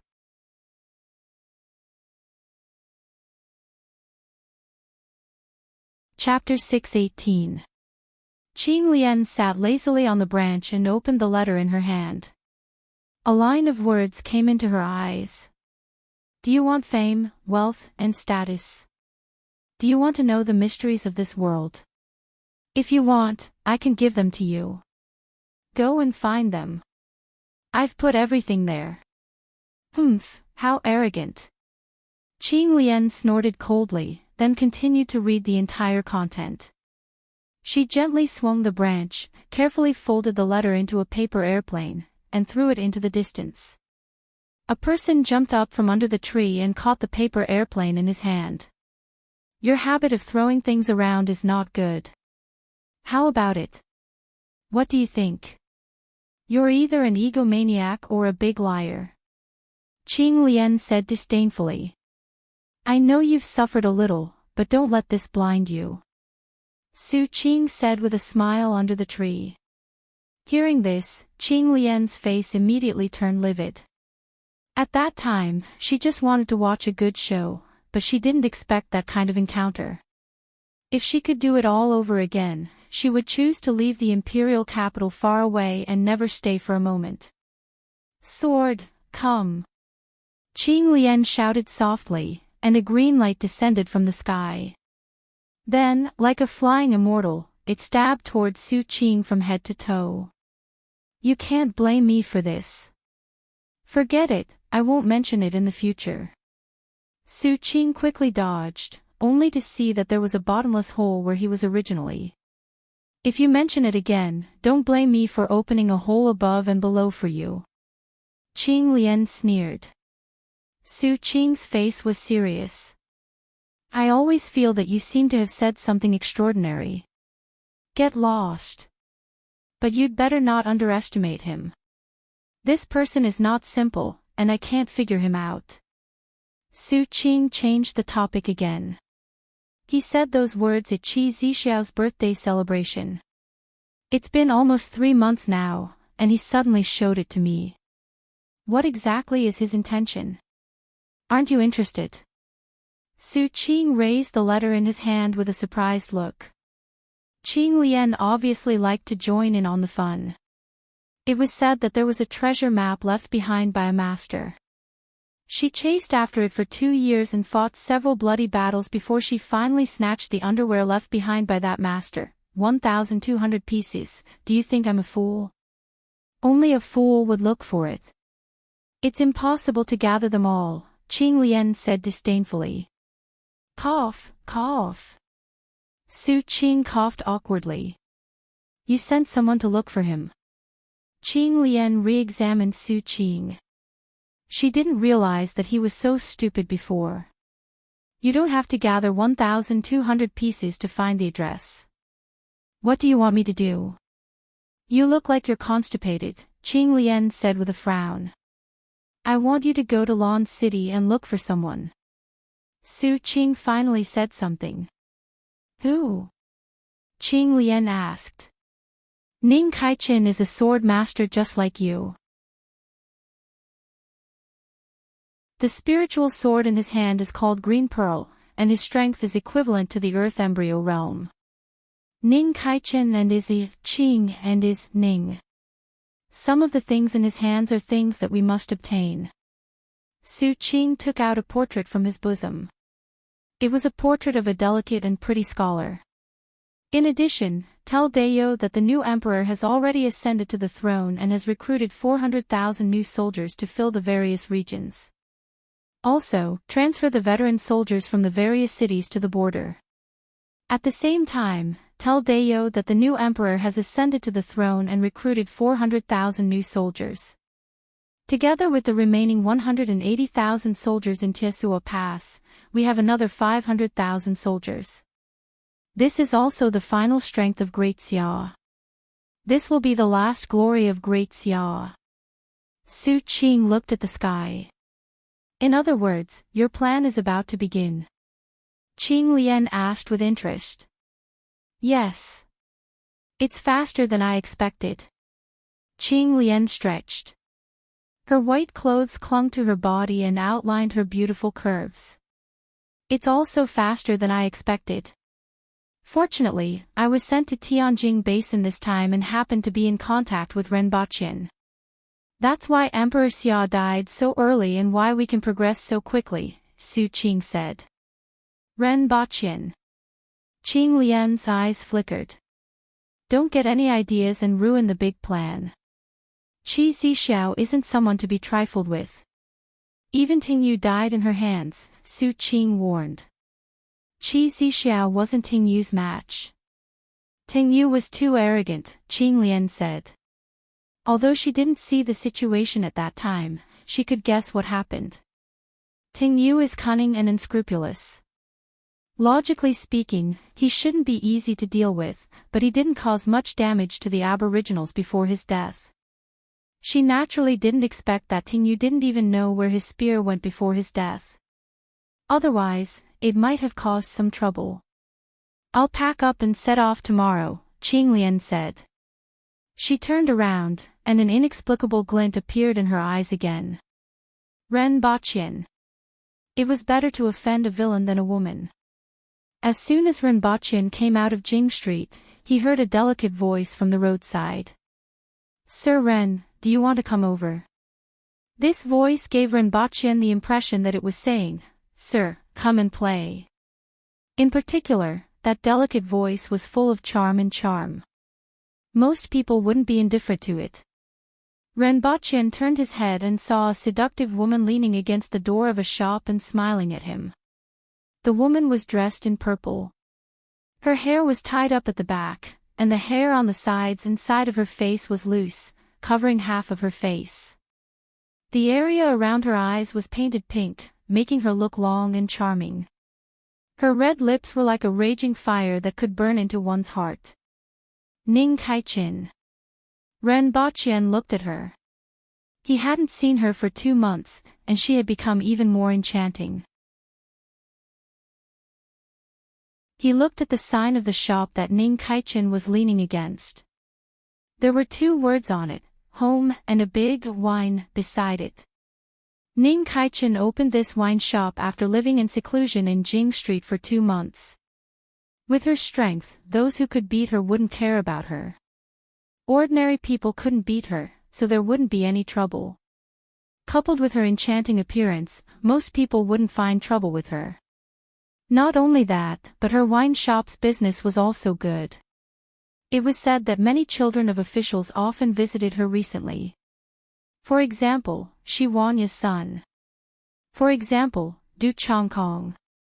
The thoughts of these people were self-evident. However, he didn't know what these people would think if they knew his true identity. With these thoughts in mind, Ren Baqian got down from his mount and strode in with his guards. It's rare for Sir Ren to visit me, so I might want to stay for a while. Sir Ren, please wait for a moment. I'll go and cook 2 side dishes. Ning Caichen's voice was soft and charming, and her eyes were almost dripping water. Shi Hu and the others who were behind Ren Baqian clearly knew his identity, but they still couldn't help but feel thirsty. Going after knowing the man. Should I go after him or not? The scales in their hearts swayed up and down as they stared fixedly at Ning Kaichin. Cough, just sit for a while. There's no need to trouble yourself. Ren Baqian's cough finally woke everyone up. If he didn't wake them up, Shi Hu was afraid that he would be drooling. Even after being woken up by Ren Baqian, their hearts were still swaying. Finally, they turned their heads to the side with a look of regret. If it was a woman, they would snatch her back even if their legs were broken. Unfortunately, it was a man. Even so, they still wanted to go after knowing the man. You seem to be in good condition. Ren Baqian looked around and said. The wine shop wasn't big, and there were 6 tables downstairs. There were flowers everywhere, and it was obvious that they were changed every day. I'm alone and drifting like duckweed. What can I do even if I look fresh? Ning Kaichin said faintly. Ren Baqian didn't dare to answer and pretended not to hear her. If Sir Ren has nothing to do, you might as well come and visit me. After all, we are old friends and can talk to me, Ning Kaichin said. I'm busy. Ren Baqian shook his head and said, I'm so busy every day that I haven't had any free time in a long time. If Sir Ren has any troubles, you might as well tell me. I might be able to help, Ning Kaichin said softly. At this moment, she slowed down her voice, which was soft and gentle, as if it was brushing against the tip of one's heart. Ren Baqian thought to himself that she was formidable. If one didn't know her roots, he was afraid that not many people would be able to resist her. After Ning Caichen's temperament changed, she was even more of a woman than a woman. After sitting in Ning Caichen's wine shop for 30 minutes, Renbaqian left with his men. After coming out, Sherhu couldn't help but smack his lips and say, "Oh my, this guy. I want to tie him up and bring him back to get married." Renbaqian turned his head and looked at Sherhu with disgust. With a face full of resentment, he said, "I didn't expect you to be like this, Sherhu. Stay away from me. He is much more seductive than the women in the village." Sherhu thought about it and felt conflicted.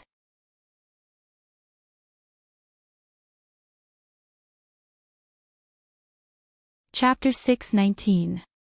The new year had just passed, and a few major events that were very important to the people of Lan City happened before and after the Lantern Festival.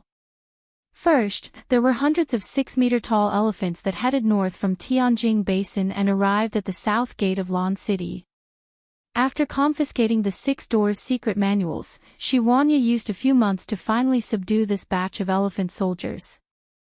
Hundreds of behemoths that were 6 meters tall, 11 meters long, and weighed 12 to 13 tons walked on the road. They were like small moving buildings, giving people the feeling that they had returned to the ancient times, when countless wild beasts ran amok. The aboriginals that they encountered along the way had no choice but to avoid the elephant soldiers. No matter what stood in their way, it would eventually be flattened and trampled into mud. As they moved forward, even the ground was shaking. The tremors could be felt from dozens of kilometers away. Many people even thought that an earth dragon had turned over, but later discovered that it was actually a group of behemoths. Many people in Lan City tried to find out what was going on. Finally, news came from the city gate, and many people immediately ran out of the city to watch. After receiving the news, the Empress brought the court officials out of the city to watch. In fact, she had received the news the night before, and there was even a conversation at that time. "Your Majesty, those elephant soldiers will arrive in Lan City tomorrow." After receiving the news, Renbaqian returned to the palace in high spirits and reported to the Empress. "Oh," the Empress responded and understood. "Those are hundreds of elephant soldiers, which are like tanks on the battlefield.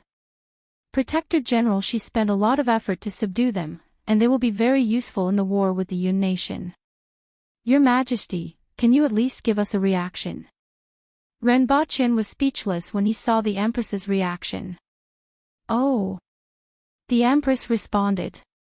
After a while, she looked up and said, "Those things. What else do you want me to do?" Her eyes were full of doubt. It was as if they weren't elephant soldiers but a group of pigs. "They are just a group of pigs. What else do you want me to do?" At that time, Renbaqian only had this thought in his mind. "Your Majesty, although in your eyes, these elephant soldiers aren't very strong and your Majesty alone can clean them up in a short period of time, even the winged cavalry can kill them all in a short period of time. However, on the battlefield of the Yun nation, these elephant soldiers could be used to charge and break through enemy lines or to attack cities and plunder land. These giant elephants had extremely tough skin, huge bodies, and strength. They were extremely lethal to ordinary soldiers and were a great deterrent. It was very difficult for ordinary people to remain indifferent to such behemoths. As such, this was an opportunity to show the people of Lan City how powerful our army was. It was also to let them have a strong confidence in the war ahead and that they would definitely win. Just like on Earth, many countries would expose some of their weapons to the people every once in a while to increase the confidence and pride of the people in the country and to deter the enemy. We don't need deterrence right now. We just need to raise the citizens' confidence, like, wow, we actually have such a powerful weapon. Therefore, Your Majesty has to show your face and let the people feel that this is something that Your Majesty values," Renbaqian said to the Empress. The last few sentences were said in an extremely exaggerated tone. "Have you found anyone who has doubts about the outcome of the war?" the Empress asked. No, Renbochin answered truthfully. It had been less than a year since the war started. Although the lives of the people had already been affected, no one had any doubts about the outcome of the war. In fact, no one even had any doubts about this war. Therefore, it's fine as long as I'm here. As long as I'm in this position and the people see me, they won't have any worries. I just need to let them know that I'm here, and that's enough. The Empress's voice wasn't loud, but her words were filled with strong confidence and dominance. Renbochin couldn't help but praise her in his heart. Sure enough, the Empress should be like this. This was why he said that this was how an Empress should be. Well, Your Majesty, you are right. However, I still hope that Your Majesty will show your face and bring everyone to see these rare giant elephants. At least, most people haven't seen them before, right? Even if it's just a rare sight, it's still a chance for the people of Lawn City to cheer. Renbochin still hoped that the Empress would show her face outside the city tomorrow. It wasn't a petty thought, but he always felt that if the Empress didn't show her face, it would seem as if those giant elephants weren't important. How could he endure this? One had to know that he had always been very concerned about these giant elephants. The Empress finally nodded her head. As a result, the scene of the Empress leading the court officials out of the city to see the giant elephants took place. When everyone left the city, there were people cheering on both sides of the road and in the shops. This was the influence of the Empress in Dayo. Was it because the Empress was the fourth or fifth most powerful person in the world? It made no difference to everyone. Everyone knew that the Empress was the most powerful person in Dayo. When they arrived at the city gate, they saw a group of huge creatures standing in the distance. Their bodies were covered with rattan armor that was soaked in a special plant juice, and they revealed tusks that were 2 to 3 meters long. Even though they were far away, they could still feel their enormous size and the intimidating aura of the herd of over 100 giant elephants. So it's a giant elephant. It's rare to see such a large herd. In the past, I only saw a herd of a dozen or so in the south. Although their individual strength isn't considered strong, they can't be underestimated when they charge, Shurqing said as he recalled what he had seen and heard when he saw the elephant soldiers behind the Empress. This is called a giant elephant? I have never seen it before. Tong Jinye said. He would only address himself as I in front of Shurqing and the Empress instead of I. The Empress always kicked him around like a bull. He treated Shurqing this way because of the respect he had for elders and wise men. After so many years, he had already gotten used to it. Everyone stopped outside the gate. Renbochin held the walkie-talkie and ordered, "Advance." Following which, the herd of elephants in the distance let out a series of deep and resounding moos. Subsequently, over 100 giant elephants began to advance, and the ground began to shake. Under the command of the soldiers behind the elephants, the speed of the elephants began to increase, and the ground rumbled incessantly. One by one, the elephants raised their trunks and let out a roar. The herd of elephants charged wildly toward the city gate with the posture of crushing everything in their way. That kind of attitude, that kind of stance, made many people feel a bit surprised. When these huge monsters charged, it was really amazing. Many ordinary Aboriginal commoners near the city gate felt a trace of fear in their hearts when faced with such a landslide and tsunami-like scene. This made them very dissatisfied. Many of them clenched their fists, straightened their necks, and gritted their teeth as they stared at the charging herd of elephants. They didn't let out a cry of alarm or take half a step back. All of them thought to themselves that if they took half a step back today, cried out in alarm, or revealed even the slightest bit of timidity, they would lose face. Damn it, do I still want to be shameless? And in front of Her Majesty. Moreover, the Aboriginals have been hunting for a living since ancient times. We can't be afraid of seeing a few of these fellows in our generation. Otherwise, we won't have the face to return to the 60,000 mountains. Such barbaric beasts aroused the blood and fighting spirit in their blood. It was as if they had returned to the era when their ancestors fought with the various beasts in the 60,000 mountains. For a moment, except for the sound of the elephants running and mooing, all the pointing and gossiping at the city gate had disappeared. Instead, it was somewhat quiet. Renbachien looked back in surprise and saw the commoners clenching their fists with blue veins popping out on their necks and staring ahead with red eyes. He was surprised at first, then relieved, and finally felt a little happy. After all, he was satisfied that the huge weapon that he valued could intimidate these commoners. However, wasn't the reaction of these commoners a little too extreme? Why did they look like they were going to eat someone up? Why did they look so fierce? This thing isn't bad. It can be used in war. If there's nothing to eat at the front line, we can still eat meat. With such a big body, it should be able to feed a lot of people. Qin Chuan suddenly burst into laughter. Following Qin Chuan's laughter, the people from the Ministry of War laughed as well. Tong Zhenye, Shi Qing, and Tu Wan laughed as well.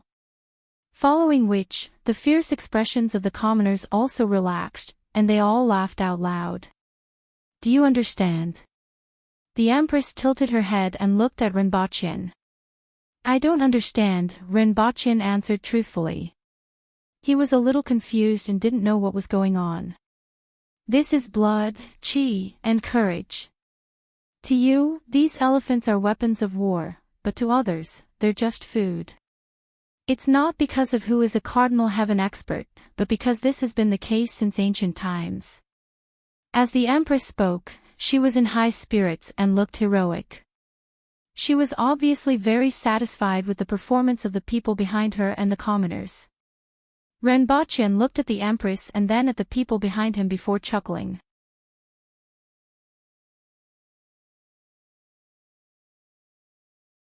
Chapter 620. After persuading the Empress to go out of the city to view a batch of elephant soldiers, Renbachien was taught a lesson. This made him realize that the people of this world were different from those on Earth and that they reacted differently when encountering things. Subsequently, these elephant soldiers were sent to the Yun nation to test how much power they could exert on the battlefield. After the elephant soldiers left, it was time for the lantern grabbing contest. Previously, Renbachien was coerced by the Empress into participating in the contest. Then, he shook his head and won a bunch of shoes. This time, he accompanied the Empress and watched from the sidelines. The two of them were whispering to each other throughout the contest, and it was quite a public display of affection. 2 days after the lantern-grabbing contest, there was another very important matter. The troops that were transporting the spoils of war and captives from the Yun nation finally arrived. There were close to 100,000 captives, 300 carriages filled with gold, silver, jade, and gemstones, and nearly 1,000 ox carts filled with salt. Originally, there were slightly more than 100,000 captives, but thousands of them died during the month-long journey because they wanted to escape, were beheaded in public, or were injured, and died due to other reasons. In the end, only 96,400 captives arrived. The number reported was a round number of 96,400. In reality, it could be a little more than that. As they couldn't place too much hope on the statistical ability of the Aboriginal militia, who were originally made up of ordinary people, the militia who were transporting the goods had easily omitted the numbers after the 1,000 digits. As for the missing dozens of captives, at this level, they didn't have much of a concept in their minds. This procession, which was made up of the militia, spoils of war, and captives, stretched for hundreds of kilometers. The ox carts that were transporting the spoils of war arrived outside Lon City at noon, and the end of the procession would only arrive at noon on the third day. Naturally, it was impossible to send all 100,000 captives into Lon City for the Empress, the officials, and the commoners to view. Logically speaking, a group of captives with the highest status should be selected and paraded through the streets of the city. This was the so-called prisoner offering. For example, the warlords of the dozens of cities that had been breached and the military generals that had been captured. Unfortunately, Zedong did not have such a thought in his mind. He had a great time killing. Almost all the castellans and officials in dozens of cities were killed by him. The squires who wanted to resist were also killed. The obedient squires and some low-level officials were left in the original city to maintain order. In the end, after picking and choosing from this batch of captives, the ones with the highest status were actually only a few lieutenants of the city lord's army and a sect leader of a small sect. There were also a few wealthy merchants who were sent into the city as captives, and they really couldn't be considered anything special. When the burly and energetic militia escorted hundreds of carriages filled with spoils of war into the city, the entire Lan city was in an uproar. Both sides of Jingyang Street were filled with people who had heard the news. Even the shops on both sides of the street and the open windows on the second floor were filled with people. When they saw the queue, they immediately cheered. The militiamen looked at the crowds on both sides and heard the cheers from both sides, and they all looked excited. Seeing this scene, they felt that it was all worth it. Furthermore, they also understood that they were receiving cheers that should have belonged to the soldiers of the Protectorate of the Northeast. The ox cart at the front was pulling stacked boxes. The heavy ox cart squeaked as it moved along the stone road. Even if the boxes weren't opened, the onlookers could imagine what was in the boxes. Images of the boxes filled with gold, silver, and other valuables popped up in their minds. The reality was just as they thought. More than 100 carriages at the front were filled with gold and silver. Excluding the boxes, each carriage carried 600 kilograms of gold and silver. The 100 carriages contained 60,000 kilograms of gold and silver. Most of it was silver, and a small amount of it was gold. The total value was equivalent to millions of taels of silver. However, there were also some jewels and ornaments that were worth more than twice as much. Behind these 100 carriages were 200 carriages filled with gold and silver utensils, calligraphy, paintings, and other valuable-looking objects. When the cloth covering the carriages was removed, the dazzling gold underneath was revealed. Many items were piled up in a messy manner, giving off a feeling that they were of great value. It took 2 hours for the 200 carriages to pass through the crowd. During this time, the cheers were even louder than before. After passing through the crowd, there were more than 10 haggard-looking captives with their hands tied up and their clothes in rags. All of them lowered their heads and dragged their weak bodies as they staggered forward. Compared to the tall, strong, and fierce-looking aboriginal commoners that crowded both sides of the road, they were like shivering quails. Who are they? At this moment, the commoners stopped cheering. All of them stared at this group of captives and asked around. They seemed to be captives. Beat them to death. Someone immediately shouted. Beat them to death, my ass. They are to be presented to Her Majesty. Are you going to present them to Her Majesty after they are beaten to death? Someone at the side scolded angrily. Oh, that's fine too, that person immediately replied excitedly. It was worth it to be able to take this opportunity to see Her Majesty. It's impossible to present them to Her Majesty. Not in this lifetime. Instead, they will be brought back and given 30 lashes. Don't worry, we will be very gentle, the public order officer, who was standing at the side, immediately said sinisterly. At the thought of the public order officer's barbed whips, everyone immediately shriveled up. The aboriginals were valiant, and there weren't many commoners in Lan City who hadn't been whipped before. Many of them had been sent to the palace twice, thrice, or even more. 3 lashes from that kind of whip would cause one to be bedridden for several days. After 30 lashes, one would lose his life. At this moment, Rinpoche was wearing an official's robe and standing above the imperial city gate with the Empress and the others.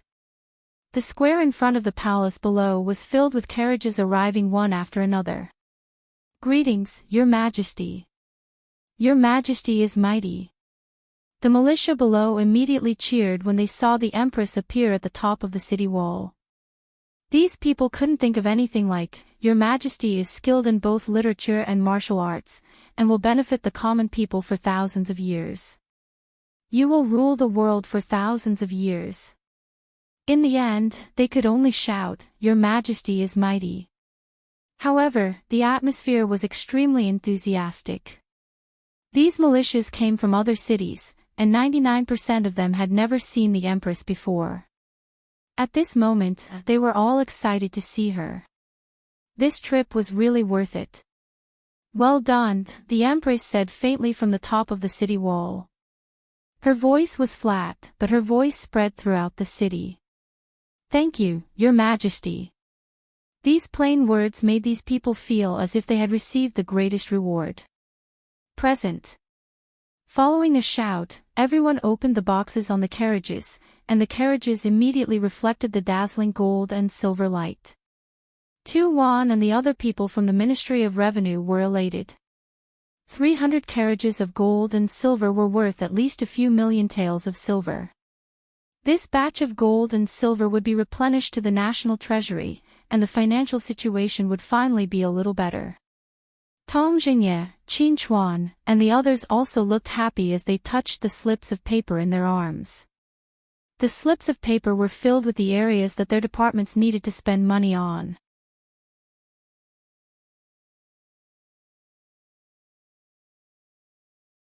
Chapter 621. After looking at the spoils of war, the Empress ordered them to be sent to the Ministry of Revenue for inventory. She then ordered the dozen captive representatives to be brought to the palace hall. A moment later, more than a dozen shabbily dressed captives were brought into the palace hall while trembling under the gaze of a group of Cardinal Heaven experts. They weren't asked to kneel as Deo didn't have this habit. They just stood there and let everyone watch them. However, this kind of watching was close to torture for them. Thinking about a dozen rabbits being watched by dozens of lions with sesame, cumin, salt, pots, bowls, ladles, and barbecue grills, this was probably how they felt at that time. The Empress sat on the throne and tapped her chin with one hand, feeling bored. She wasn't interested in such captives. "What do you do in the Yun nation?" the Empress asked after a while. Then, there was silence. "Are all of you mute? How dare you not answer Her Majesty's question? You must be tired of living." Lian Liang widened his eyes and emitted a bone-chilling murderous aura. "Spare us. Spare us, Your Majesty." The dozen captives immediately became paralyzed. They had suffered a lot along the way and were already exhausted.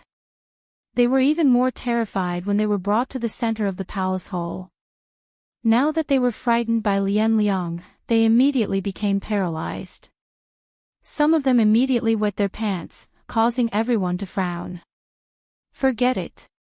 Take them away." The Empress waved her hands in boredom and ordered people to take them away. This was considered a formality for the captives to be sacrificed. "These habits of Great Xia are really boring," the Empress said after the captives were taken away. This practice of sacrificing captives was naturally learned from Great Xia. This was the Empress's first time experiencing it, and she was very disappointed to see a few shabbily dressed ants trembling in front of her. It was very boring and uninteresting. "Your Majesty, these captives are indeed of no value. If we capture the Emperor and Prime Minister of the Yun nation next time, we can bring them here so that you can ask them what they think," Renbochin said after a few people were taken away. "Oh, that makes sense." The Empress nodded. If the high-ranking officials of the Yun nation were to be sacrificed, she could meet them. "That's right. There's really no need for these people to be sacrificed. I don't know which bastard arranged for these people to be shameful to Your Majesty. I'm afraid he's not very smart," Tong Jingye said disdainfully. Qin Chuan glared at him furiously. The others were all looking forward to watching a good show. In any case, the two of them had been fighting for so many years that everyone was already used to it. That's all for now. All of you may leave, the Empress said faintly. Your Majesty, I have one more thing to say. Seeing that the Empress had spoken, Tongzhinya hurriedly stepped forward and said, Your Majesty, currently, Mount Damo produces close to 200,000 kilograms of iron every month. However, due to the insufficient transportation capacity, a large amount of iron ore has been piled up on Mount Damo.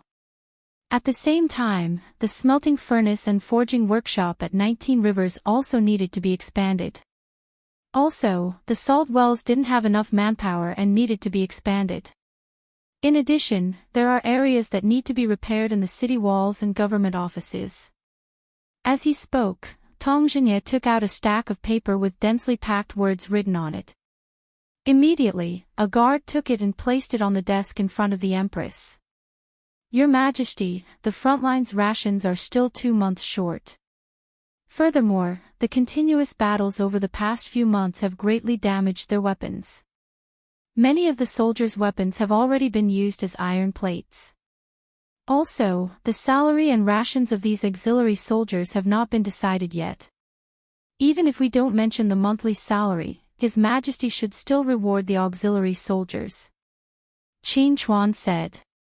At this time, the two of them were surprisingly in sync.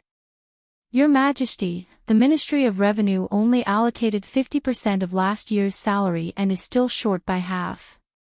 If we don't distribute it, I'm afraid that many officials won't be able to eat meat. Xiong Yaohe, the Minister of Rights, followed closely behind. It was a classic case of not eating meat. However, there was nothing wrong with it. Your Majesty, currently, the Public Order Bureau, Zhui Yan, the Minister of Justice, immediately followed up with the Minister of Rights. The hall suddenly became like a market. A group of people stood below and shouted. Between the lines, there were only 3 words: want money, want goods, want people. Your Majesty, you mustn't.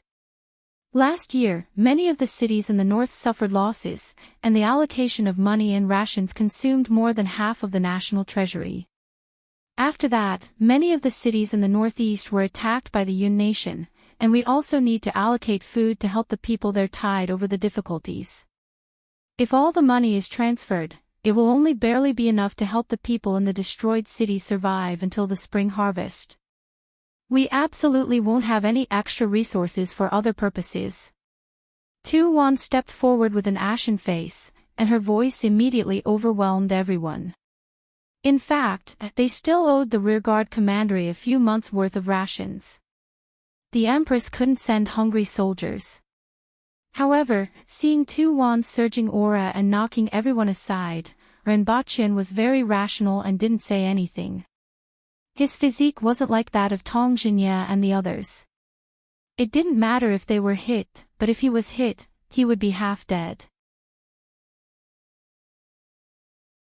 Well, the Baihu of the rearguard commandery were all rich people, so they shouldn't be short of rations and wouldn't starve to death for the time being. It was better to bring this matter up with the Empress later. All of you, shut up. The Empress's face turned blue, and her hair began to flutter. Her aura was like a towering mountain, suppressing everyone. All of you, step down. We will discuss this after an inventory, the Empress said coldly. Your Majesty. Tongzhinya was unwilling to give up and wanted to say something. Step down. A bright red, square brick smashed into Tongzhinya's head, and it was immediately smashed into pieces. The feel of this thing was excellent, and the Empress had always been very accurate when throwing it. Unfortunately, the significance of this brick was far greater than its lethality. To Tongzhinya, it was no different from a piece of tofu smashing into his head. The lethality was probably less than a piece of tofu smashing into an ordinary person's head. He just wanted to tell everyone that the Empress was in a bad mood and didn't want to talk to them. They were to quickly get lost, or else she would flip out. Seeing that the Empress was on the verge of losing her temper, everyone had no choice but to temporarily stop talking and step down. Renbaqian was the last to leave, half a step behind the Empress. Your Majesty, it's not worth getting angry over this matter, Renbochin softly comforted the Empress from behind. Why should I be angry? The Empress, who was angry just now, turned her head and looked calm. It has been like this for so many years, and I am already used to it. The Empress looked at him and said, I just find them noisy. Renbochin didn't know whether to laugh or cry. It turned out that the Empress could also put on an act. In any case, they will quarrel when they don't have money, and they will quarrel even when they have a little bit of money. I think that after we conquer the Yun nation and have money, they will stop quarreling, the Empress said. At that time, they will quarrel about other things, Renbochin said after thinking about it. When they are hungry, they think about filling their stomachs. After filling their stomachs, they want to wear warm clothes. When they are full and warm, they will think about other things. The ancient said it well, one thinks about sex when one is full. The Empress kicked Renbochin's calf, and he felt like he heard the sound of bones cracking. What do you think about sex when you are warm? The Empress looked at him coldly and asked. That's what the ancient said, not me. Renbochin hugged his legs and jumped around in circles. Kick him if you want. He was innocent. Humph. The Empress snorted. Actually, this is fake. Everything in the world is just a facade. It's fake and not real. If I feel pain, then it will be painful. If I see through this illusion, then I won't feel pain. Amitabha. Renbochin took a long time before putting his leg down. He tried his best to maintain a calm expression and act like an enlightened monk. These days, he had made great progress in his study of Buddhist scriptures. At this moment, he felt that learning Buddhism was really good. Sometimes, it was very useful. It was just like calming one's heart and cooling down naturally. The Empress kicked his other leg. Following which, she softened her tone and asked gently, Does it hurt?